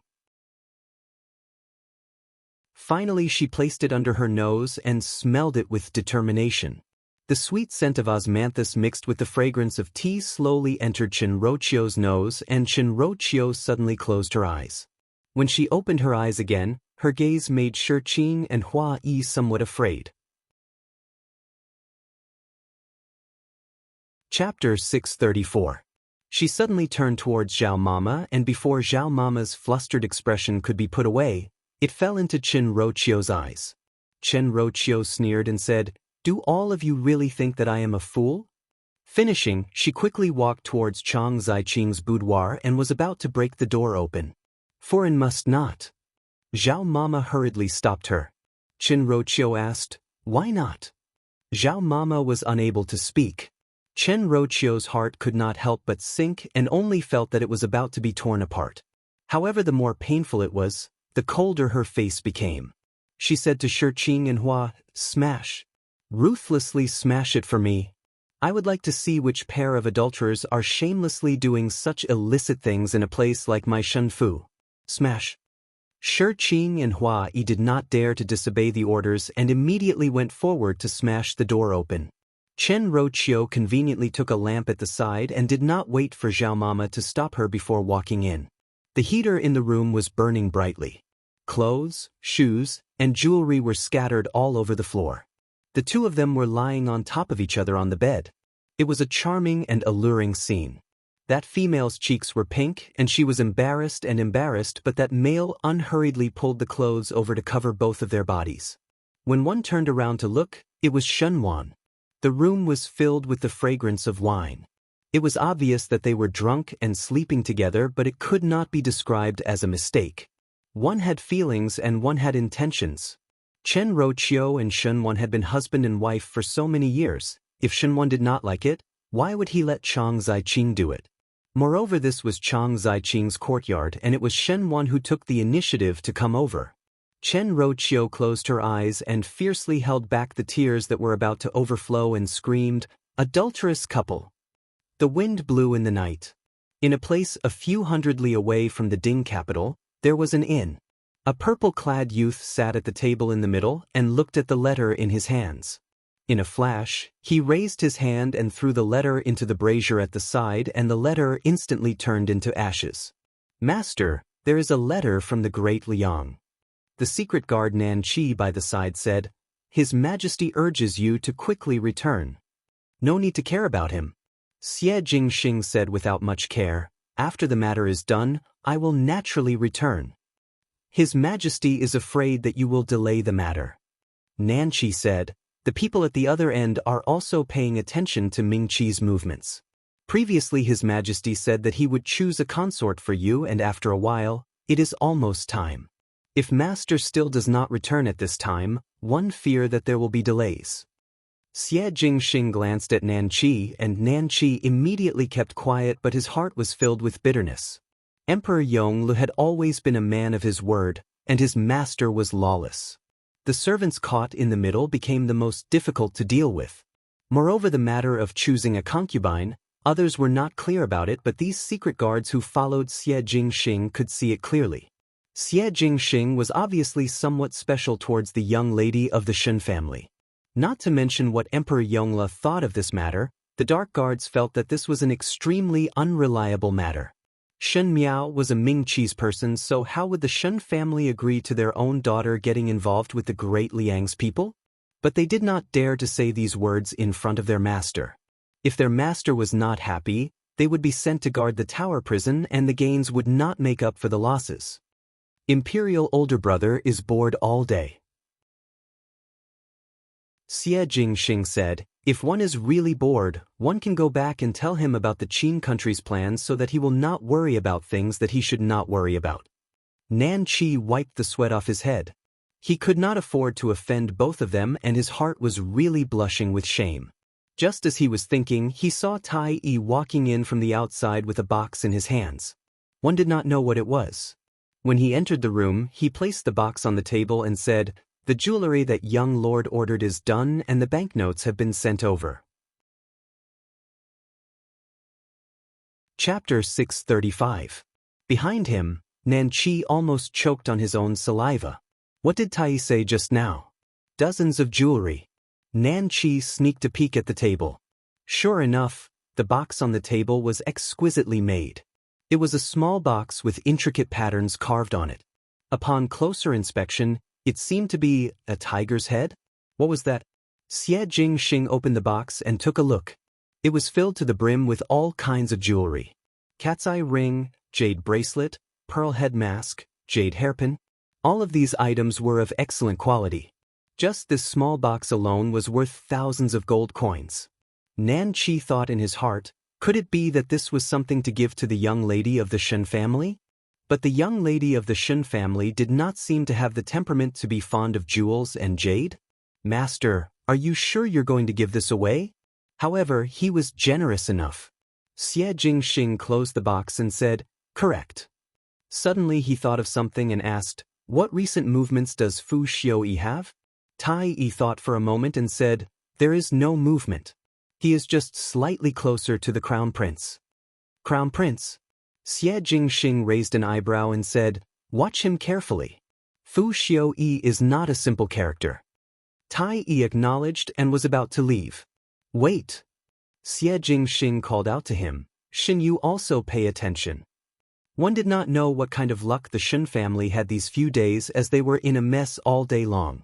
First there was the matter of Shen Dongling and Shen Yu exchanging marriage, then there was the matter of the Wang family not accepting Shen Yu, and afterwards Shen Yu simply carried the burden and ran away. Now it was even better as Chen Roqiu caught Chang Zhaoqing and Shen Wan in bed. As a guest of the Shen residence and the daughter of old General Shen's old friend, Song Zaiqing's relationship with the Shen residents should be polite.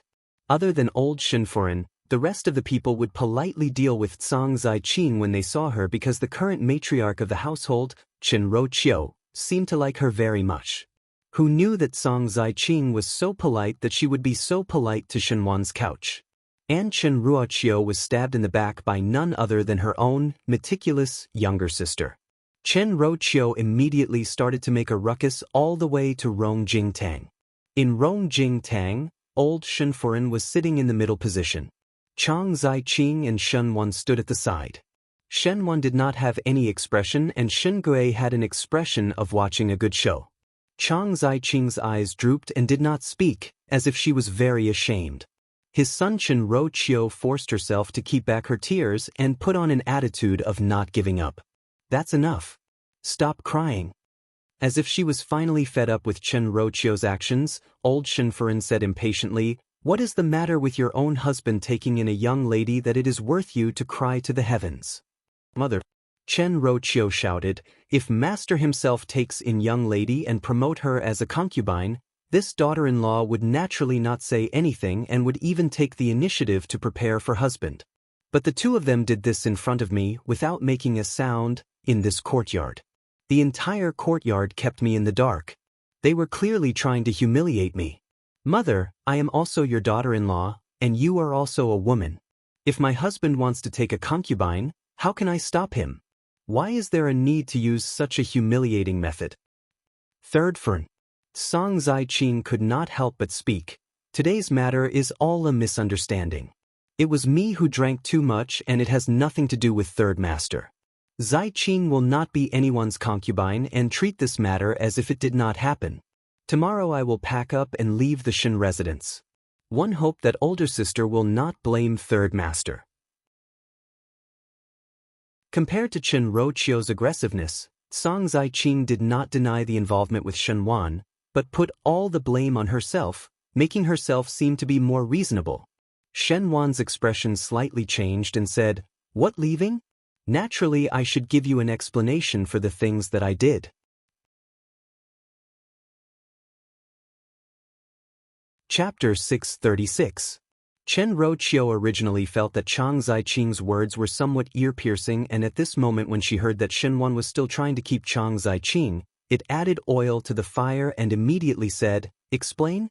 How do you explain? Are you going to chase me away and give the position of legal wife to her?" Finishing, she turned her head to look at Chang Ziqing and pointed at Chang Ziqing's nose as she scolded, "Good white-eyed wolf. You came to the Shen residence and it was me who provided for you to eat and wear. Who knew that you actually have such evil intentions and even climb onto brother-in-law's bed? Really shameless. Unable to seduce Shen Xan, you came to seduce other people's husband. No wonder one is unable to marry at such an old age. Which proper son would dare to want such a slut that offends public morals?" Not only Shen Wan was stunned by her words, even old Shen Furen was somewhat stunned. Chen Roqiu, who boasted of being from a scholarly family, was scolding like a shrew on the streets. This scene was a little too ugly to look at. Shen Wan was so angry that he could not speak, and Chang Ziqing bit her lips and her expression was very forbearing. It was Shen Gui who was watching the show at the side that could not help but say something. "Younger sister-in-law, this is not right of you. If one's husband wants to take in a concubine, you as a foreign naturally have to help manage it. Originally there was no one else in the 3 courtyards and it is somewhat unreasonable. It is not easy to find a sister that can share your worries, so why are you still blocking it?" Shen Gui was originally lustful and naturally favored a beauty like Chang Ziqing, but since Chang Ziqing was Shen Wan's person, he would not touch his brother's woman. But Chen Roqiu's shrew behavior made Shen Gui look down on her. In the beginning when Ren Wanyun was around, she did not stop him from taking in a concubine. But the current Chen Roqiu was already extremely sensitive, and not only did Shen Gui's words not appease her, it made her feel like her foot was stepped on. She immediately scolded Shen Gui without distinguishing between right and wrong. Second older brother actually still have the leisure to care about the matters of the third household. One fear that second older brother's own matters have not been taken care of. Now that there is no more descendants, what is the use of bringing in 8 or 10 more? There is still no one to carry on the family line. It was Shen Gui's pain to not be able to have any children in this lifetime, but who knew that Chen Roqiu would poke Shen Gui's life door? Shen Gui was so angry that his face turned green and old Shen Furen's expression did not look good. "Lady Chen, then what do you want?" Old Shen Furen said angrily. "I've been married to the Shen family for so many years, I'm not an unreasonable person. Chase Chang Ziqing out and I can treat it as nothing has happened." Chen Roqiu said. "Impossible." Shen Wan said angrily, "Since I touched her, I naturally have to take responsibility for her. Anyone can, just not her." Chen Roqiu pointed at Chang Ziqing and shouted. She could not tolerate that Chang Ziqing actually betrayed her and finally climbed onto Shen Wan's bed. This made her feel like she had suffered a great humiliation. The most important thing was that Chen Roqiu understood Chang Ziqing too well. Chang Ziqing's talent was not inferior to hers and her temperament and appearance was also good. Even if it was Chen Roqiu herself, it was difficult to have any ill feelings towards Chang Ziqing. Especially now that the matter had come to this point, Shen Wan's words were intentionally or unintentionally protecting Chang Ziqing, which made Chen Roqiu feel a sense of crisis in her heart. As a female, she understood Shen Wan's thoughts better than anyone else. One fear that after Chang Ziqing entered the door, not only would they have to share favors, it was even possible to have exclusive favors. It was impossible for her to find such a big rival for herself. Why can't she? The one who spoke was not anyone else but Shen Wan. At this moment Shen Wan was also unable to restrain his anger. Most likely it was because Chen Roqiu had a gentle and graceful appearance in front of him for so many years, but today she was like an unreasonable shrew, making Shen Wan feel that she was unbearable. Chen Roqiu said angrily, "Then divorce me. If you want to accept her, then divorce me first." Chapter 637. This made Shenwan so angry that he was flipped upside down. Chen Roqiu, however, seemed to suddenly have confidence and became more aggressive. After obtaining a separation letter, naturally I will leave without a second word. You can take in whoever you like, and it is not a problem to promote. After all, we bridge to bridge and road to road, one parting and both are happy. After saying that, 2 streams of tears flowed down her cheeks. In the end, she looked quite pitiful. Chen Roqiu's words were said out of anger. She and Shen Wan were a young married couple, and even if there were many contradictions these days, they were in harmony for so many years. Chen Roqiu understood Shen Wan and knew that Shen Wan still had some feelings for her. Now he was only blinded by Cang Ziqing, and it was impossible for Shen Wan to divorce her because of Cang Ziqing. Unfortunately, Chen Roqiu calculated that Shen Wan still had feelings for her but did not calculate old Shen Furen's attitude. Old Shen Furen sneered and looked at Chen Roqiu as if she was looking at a jumping clown. Separation? You wish, but I'm afraid you've miscalculated. It is impossible for number 3 to give you a separation letter and at most give you a divorce letter. Cang Ziqing, who was about to speak, swallowed the words in her mouth when she heard it. Chen Roqiu was not to be outdone and asked, "Why must I be given a divorce letter?" Old Shen Furen looked at her. Ever since number 3 married you into the household, there were no other young ladies in the courtyard. Not to mention concubines, there was not even a Tong Fong. As the matriarch, you do not think of arranging things for your husband. This is being jealous and immoral. Number 3 is magnanimous, and I also do not want to intervene in number 3's courtyard matters, but after so many years, Chen Roqiu, you have calculated. You have been in the Shen residence for nearly 20 years and have not given birth to a male or female for the 3rd household. Let me ask you, who in the Ding capital is like you, to marry into one's husband's family and not give birth to a son, but also not let one's husband give birth to a son with others? Do you want my Shen family to have no descendants? You are jealous and have no children. Just these 2 out of the 7 rules are enough to grant you a divorce letter. If one were to say that old Shen Furen came from the streets and did not have much experience, but when arguing with others, she would not suffer a loss in words. Especially since she had resentment towards Chen Roqiu, now that she caught Chen Roqiu in the wrong, her resentment rose steadily, making Chen Roqiu speechless. Yes, just based on the fact that there was no heir, the Shen family could push all the blame onto Chen Roqiu. Even if it was in public, Chen Roqiu would be the one being pointed out. A trace of helplessness flashed across Chen Roqiu's heart. She had always thought that she had firmly grasped Shen Wan's heart and also thought that she and Shen Wan would be in love for a lifetime. But until now, Shen Wan's attitude of protecting Cang Ziqing was like a ruthless slap that smashed Chen Roqiu's self-righteousness. Shen Wan was no different from other men. He was still greedy for fresh things. She was no different from other women. Once she was old, she would have to give way to younger women. But those old women still had sons by their side and could sit firmly in the position of the matriarch of the family. She did not even have a son, thus this position was in jeopardy. Old Shen Furen looked at Cang Ziqing and slowly said, "Number 3, since you have touched others, my Shen family is not an unreasonable person and naturally have to take responsibility. There is no one left in Chang Young Lady's family, and if Chang Young Lady agrees, it is better to go through the open path and bring up a noble concubine. There is a lot of bad luck in this residence, so it should be washed away. Bringing up a noble concubine." Old Shen Furen was clearly deliberately going against Chen Roqiu and was putting Chen Roqiu's face down. Chen Roqiu looked at Old Shen Furen, and on Old Shen Furen's wrinkled face, there seemed to be a flash of a smile. That smile made Chen Roqiu's heart enlightened. How did she find out about Cang Ziqing and Shen Wan? It was when Old Shen Furen instructed her to go to the western courtyard to deliver the cloth. It was not earlier or later, but at that time. Could it be that Old Shen Furen did it on purpose? These days she was worried about Xinyu and could not care about other things. She did not find out about Cang Ziqing and Shen Wan, but Old Shen Furen might have found out about it. Old Shen Furen wholeheartedly wanted to bring a concubine for Shen Wan and found out that Cang Ziqing and Shen Wan were in contact. One fear that she would not be happy, and perhaps she added fuel to the fire just for today's situation. to let Song Zai-ching enter the residence and force her to such a situation.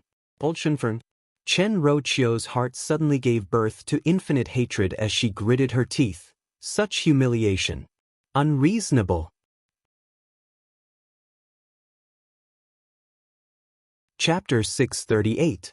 The general's residence in the Ding capital was originally decorated with flowers, and in the eyes of outsiders, it was only revered. But whenever the general's residence was mentioned, everyone would think of the formidable great general's hard work and heroic horse riding. But ever since the first household separated from the Shun family 2 years ago and were removed from the Shun family, the general's residence declined at a speed visible to others. Even though Shungui and Shun Wan tried their best to use their careers to support the former glory of the general's residence, unfortunately the paths of scholars and military officials were different. Scholars relied on their brains and mouths, and if they wanted to obtain meritorious services, it would take a long time. Military officials were different. After fighting a battle and cutting off a few heads of the enemy, they could gain the respect of the people.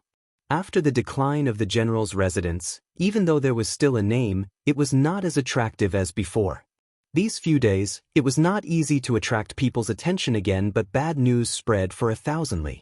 The most surprising thing was the matter in front of one's eyes. One did not know when it started, but there was a rumor circulating in the streets that the third master of the third household of the Shun family, Shun Wan, intended to divorce his wife. Among the 3 sons of the Shun family, other than Shun Exen, even though Shungui was smooth, he was too lustful and did not do things clearly. Shun Wan, on the other hand, was different from his second brother. He was clean and honest, and he was not overly lustful towards women. Although he would play around with his colleagues, he would not cause any messy trouble. He also cherished his feathers, and in everyone's eyes, he was a sophisticated and talented person. If he could endure for a few more years, his position would most likely be higher and higher. And those officials' Furins also had a good impression of Shun Wan. Not because of anything else, but because Shun Wan doted on his wife and daughter and did not have any other female in the inner courtyard. It was inevitable that those officials' Furins would have some messy matters in their courtyards and treated Chen Rochio with jealousy and envy. After all, it was not every day to meet a husband who only treated one person well. Who knew that at this critical juncture, when Xinyu was already married, Chen Rochio and Shun Wan suddenly had the matter of divorcing their wives. The rumors in the streets were all true, so one said, that is not so. One heard that it was because third Shun Furin did not have a son. You see, now there is not a single grandson in the Shun residence. One cannot just end the line like this. Not to mention that second master Shun brought concubines into the residence one after another. He also had 2 sons in the past. The third branch has never had a son. No wonder they are so anxious now. Speaking of which, third master Shun's career is not bad. With such a big family business, it is a pity that there is no one to inherit it in the future. That Miss Chen's stomach doesn't live up to expectations, and she can't give birth to a son after all these years. She doesn't even allow her husband to take a concubine. She is truly rude. Normal people wouldn't have this kind of attitude. If I was third master Shin, I would not be able to bear it. Even concubines are not allowed. TSK, such a virtuous and jealous woman, but still childless. It can be considered as one of a kind. Third Shin Foreign is really pitiful. The rumors in the entire Ding capital were all on Shun Wan's side. Chen Rochio was originally a famous talented female in the Ding capital and came from a scholarly family, thus she was very popular in the circle of noble Furins. But this time, no matter if it was the common people or those matrons who flattered her or were on good terms with her, all of them unanimously accused her of wrongdoing. Perhaps it was because Chen Rochio lived too blissfully in front of everyone that it made others jealous, but now that that blissful life had a tendency to burst out, everyone was happy to gloat or hit her when she was down. In the Shen residence, Chen Rochio smashed the white porcelain vase in front of her with a bang, and the vase splashed into pieces on the floor. The floor was full of dregs, but Chen Rochio still could not vent her hatred and overturned the teacups on the table. Shi Qing and Hua Yi did not even dare to breathe loudly and allowed Chen Rochio to create such a big movement.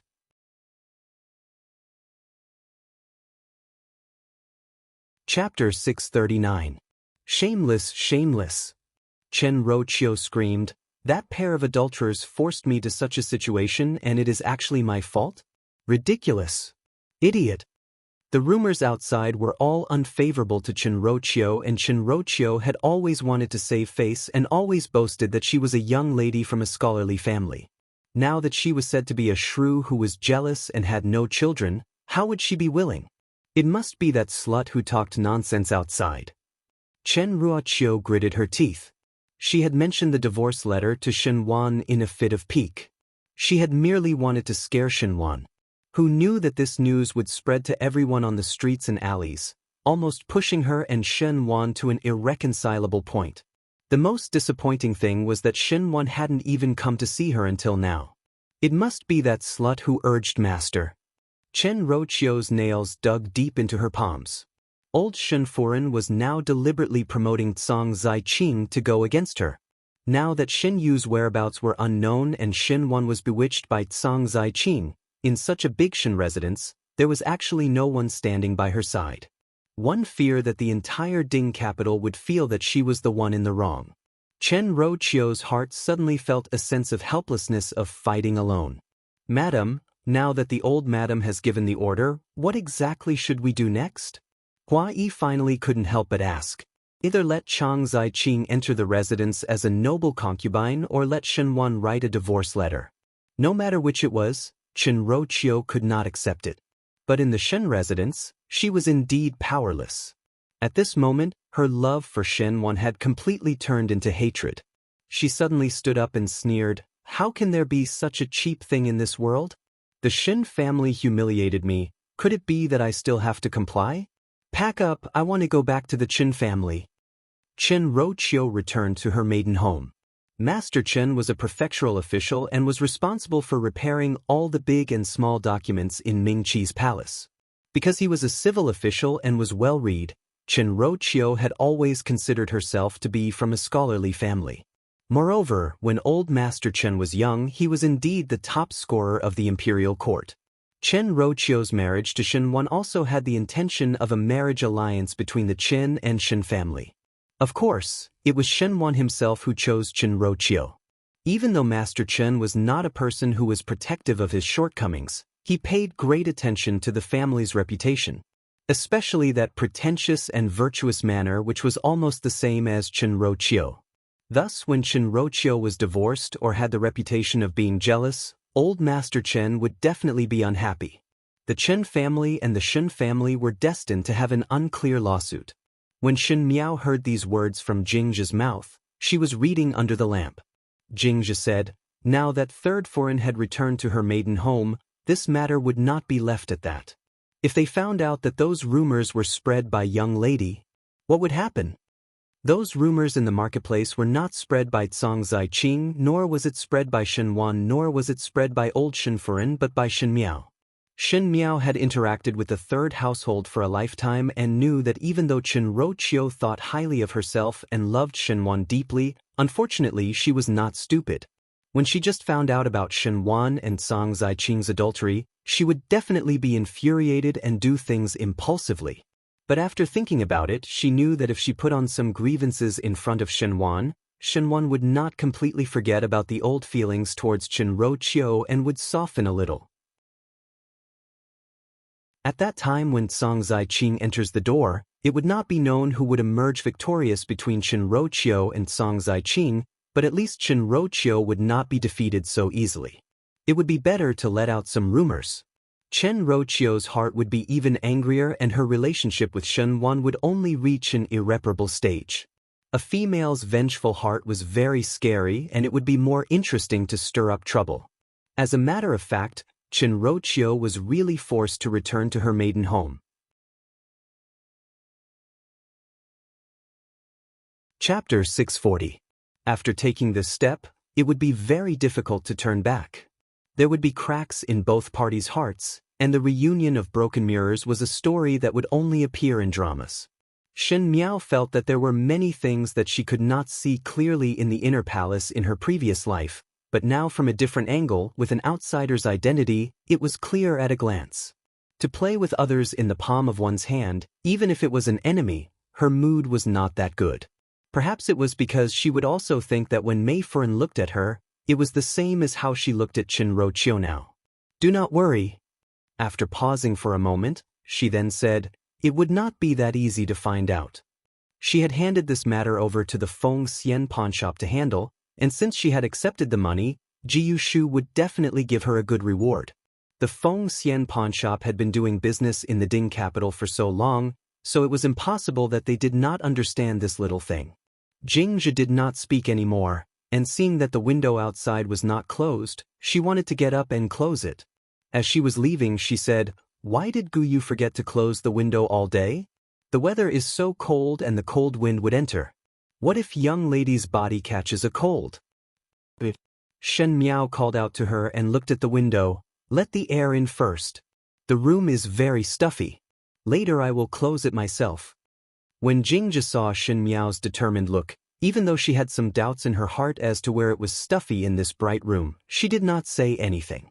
She then fried the wick of the oil lamp for Shen Miao and said, young lady should also rest early. Jingzhi withdrew. Shen Miao looked at the slightly swaying candle flame and was about to pick it up and walk to the side. Just as she was halfway there, that candle flame seemed to be flicked by something and shook violently. A familiar voice sounded, and with a playful laziness that had not been heard for a long time, did you not specially leave the door open for me? Why do you want to sleep? Shen Miao turned her head back and saw the youth leaning on the windowsill with one hand supporting his chin. A pair of beautiful peach blossom eyes casually looked over, lazy and charming. Even in the darkness of the night, one would not be able to ignore his radiance. He saw that Shen Miao was slightly startled and his figure flashed and entered the room. Naturally, he snatched the oil lamp from Shen Miao's hands and walked to the small table to sit down. His actions were as smooth as flowing water, as if he was entering his own room. You have returned? Shen Miao asked. Xie Jingxing stared at her and said with a smile that was not a smile, why, did you miss me? Shen Miao was used to his frivolous and ambiguous words and simply ignored him. He walked over to the small table and sat down. Xie Jingxing raised his eyebrows. You did well regarding Qinro matter. Shen Miao rolled her eyes at him. You know again. Xie Jingxing's informants were all over the Ding capital, not to mention that Ji Yushu of the Feng Xian pawnshop had some relationship with Xie Jingxing. Shen Miao let Ji Yushu go out to spread rumors, and one fear that Ji Yushu would tell Xie Jingxing about it, so Shen Miao did not care about it now. No wonder when Chang Zaiqin came to the Ding capital, you had such an attitude. Xie Jingxing, however, was talking to himself and looked at Shen Miao again. One could not tell if his tone was admiration or sigh as he said half-truthfully, really vicious and merciless. Shen Miao declined to comment. Xie Jingxing seemed to have thought of something and one did not know where he took out a box and threw it into Shen Miao's arms. Shen Miao was almost hit by that box and felt that the small box was heavy. When she subconsciously caught it, she saw that there was a big tiger carved on the outer shell of the box. The tiger's head was lively and had a bit of charmingly naive look, but the appearance of it baring its fangs and brandishing its claws was very fierce. Thinking of the white tiger called Jiao Jiao that Xie Jingxing raised, Shen Miao endured the anger in her heart and opened the box. When she opened it, she was almost dazzled by the colorful things in the box. She saw that the heavy box was filled with exquisite and luxurious jewelry. Not to mention that it was a full box. Even if it was just a single piece, it would be expensive. Why would Xie Jingxing give her jewelry for no reason? Shen Miao looked at him and shook her head. I do not need jewelry. Chapter 641. Xie Jingxing said, these are all valuable and hard to find. You're a girl, what's wrong with buying some jewelry? Shen Miao thought about it and asked, perhaps Feng Xian pawnshop can pawn it. Xie Jingxing choked on her words and asked with a frown, are you short of money? Having more money is always a good thing. Many connections require money and after a long time, it is inevitable that money will be tight. Shen Miao said frankly. Now that he was facing Xie Jingxing, he was not as vigilant as before, thus his words were filled with anger. Anyway, Xie Jingxing's hands and eyes were everywhere, and there were some things that he would be able to find out by himself even if she did not tell him, so there was no need to go through the trouble of hiding it. When Xie Jingxing heard it, he took out a round jade token from his sleeves and said, "This is the gold and jade private bank's token. Take this and withdraw however much money you want." He casually threw the jade token to Shen Miao and said with some displeasure, "Don't be so blind all day." Shen Miao. She was after all an empress in her past life and had seen a lot of gold and silver treasures. It was during her youth that she was fostered by the second and third household to have some vulgar tastes. Afterwards in the palace and in the Qin country, she was considered to have a lot of knowledge, but now she was written with a few stars and said that she had no eyesight, which made her feel somewhat sullen. But she picked up the jade tablet. She didn't know what material the jade tablet was made of. It was crystal clear and cold to the touch. Shen Miao knew that Xie Jingxing's words would definitely not lie. This jade tablet was indeed able to withdraw banknotes from Jin and Yu Private Bank. It was just that Jin and Yu Private Bank was the largest private bank in Mingqi, and even the imperial family would sometimes come and go from there. Xie Jingxing was now a person of the Great Liang, and to think that he could get this kind of thing, he was really too deep. Shen Miao returned the jade token back to Xie Jingxing and said, "One will not receive a reward without doing anything." Xie Jingxing stared at her with interest and said, "Really have backbone." He nodded his head to indicate Shen Miao to look at the box. "This is not ordinary jewelry. Take a look." Shen Miao was somewhat suspicious and casually picked up a pair of jadeite rings. That jadeite was of excellent quality, and even if it was placed in a jewelry shop, it would most likely be a good item. As Shen Miao looked at it, she noticed that the buckle of the double hoop was somewhat strange. After carefully touching it, it was actually a hidden buckle. She looked up at Xie Jingxing. "What is this?" Xie Jingxing smiled. "Concealed weapon." "Concealed weapon?" Shen Miao fiddled with the hidden button and was about to press it down subconsciously, but was stopped by Xie Jingxing. Immediately following that, Xie Jingxing stood up and went around to her back. He wrapped his arms around her shoulders and taught her how to use the jade bracelets. "There are needles here. The poison needles might hurt our own people. Ordinary people will be knocked unconscious for a while if they are hit by the needles. It is effective within 3 inches. Don't put it anywhere. There's poison powder in the hairpin. Pulling out the hairpin can blind you. It can be used to deal with bandits. There's a blade hidden in the bracelet. Pull it open, and it's a small knife. If you are tied up with a rope, this substitute knife can cut the rope. There is a whistle in the 8 treasures earrings. If it is really urgent, you can blow the whistle. My people are everywhere in the Ding capital, and if there is any danger, they will rush over to save you," he carefully explained to Shen Miao one by one, and his words were not as frivolous and lazy as usual. There was a rare seriousness, and his long eyelashes were enough to make one's heart palpitate. His hands were slender and fair, and his beautiful peach blossom eyes were half closed. Occasionally he would glance at Shen Miao, and it was as charming as the rippling spring water. Shen Miao felt somewhat hot. The windows were clearly open, but there was a heavy stuffiness in the room. When he bent over, he looked down and saw that Shen Miao was almost leaning against his chest, and even her back seemed to be covered with a layer of sweat.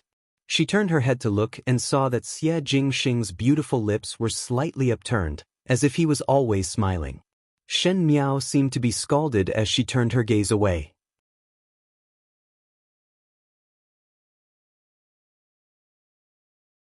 Now that Xin Yu had entered the residence of Prince Qin, no one would be able to predict what kind of changes would happen in the future. Shen Miao touched her chest and saw that box. She reached over and picked out a pair of jade bracelets from the box and wore it on her hand. The emerald green bracelets made her wrist more slender and fair like a painting.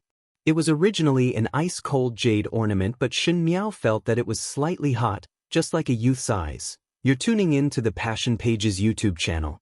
We're so grateful for your support, and don't forget to subscribe to join us on this incredible journey through captivating stories.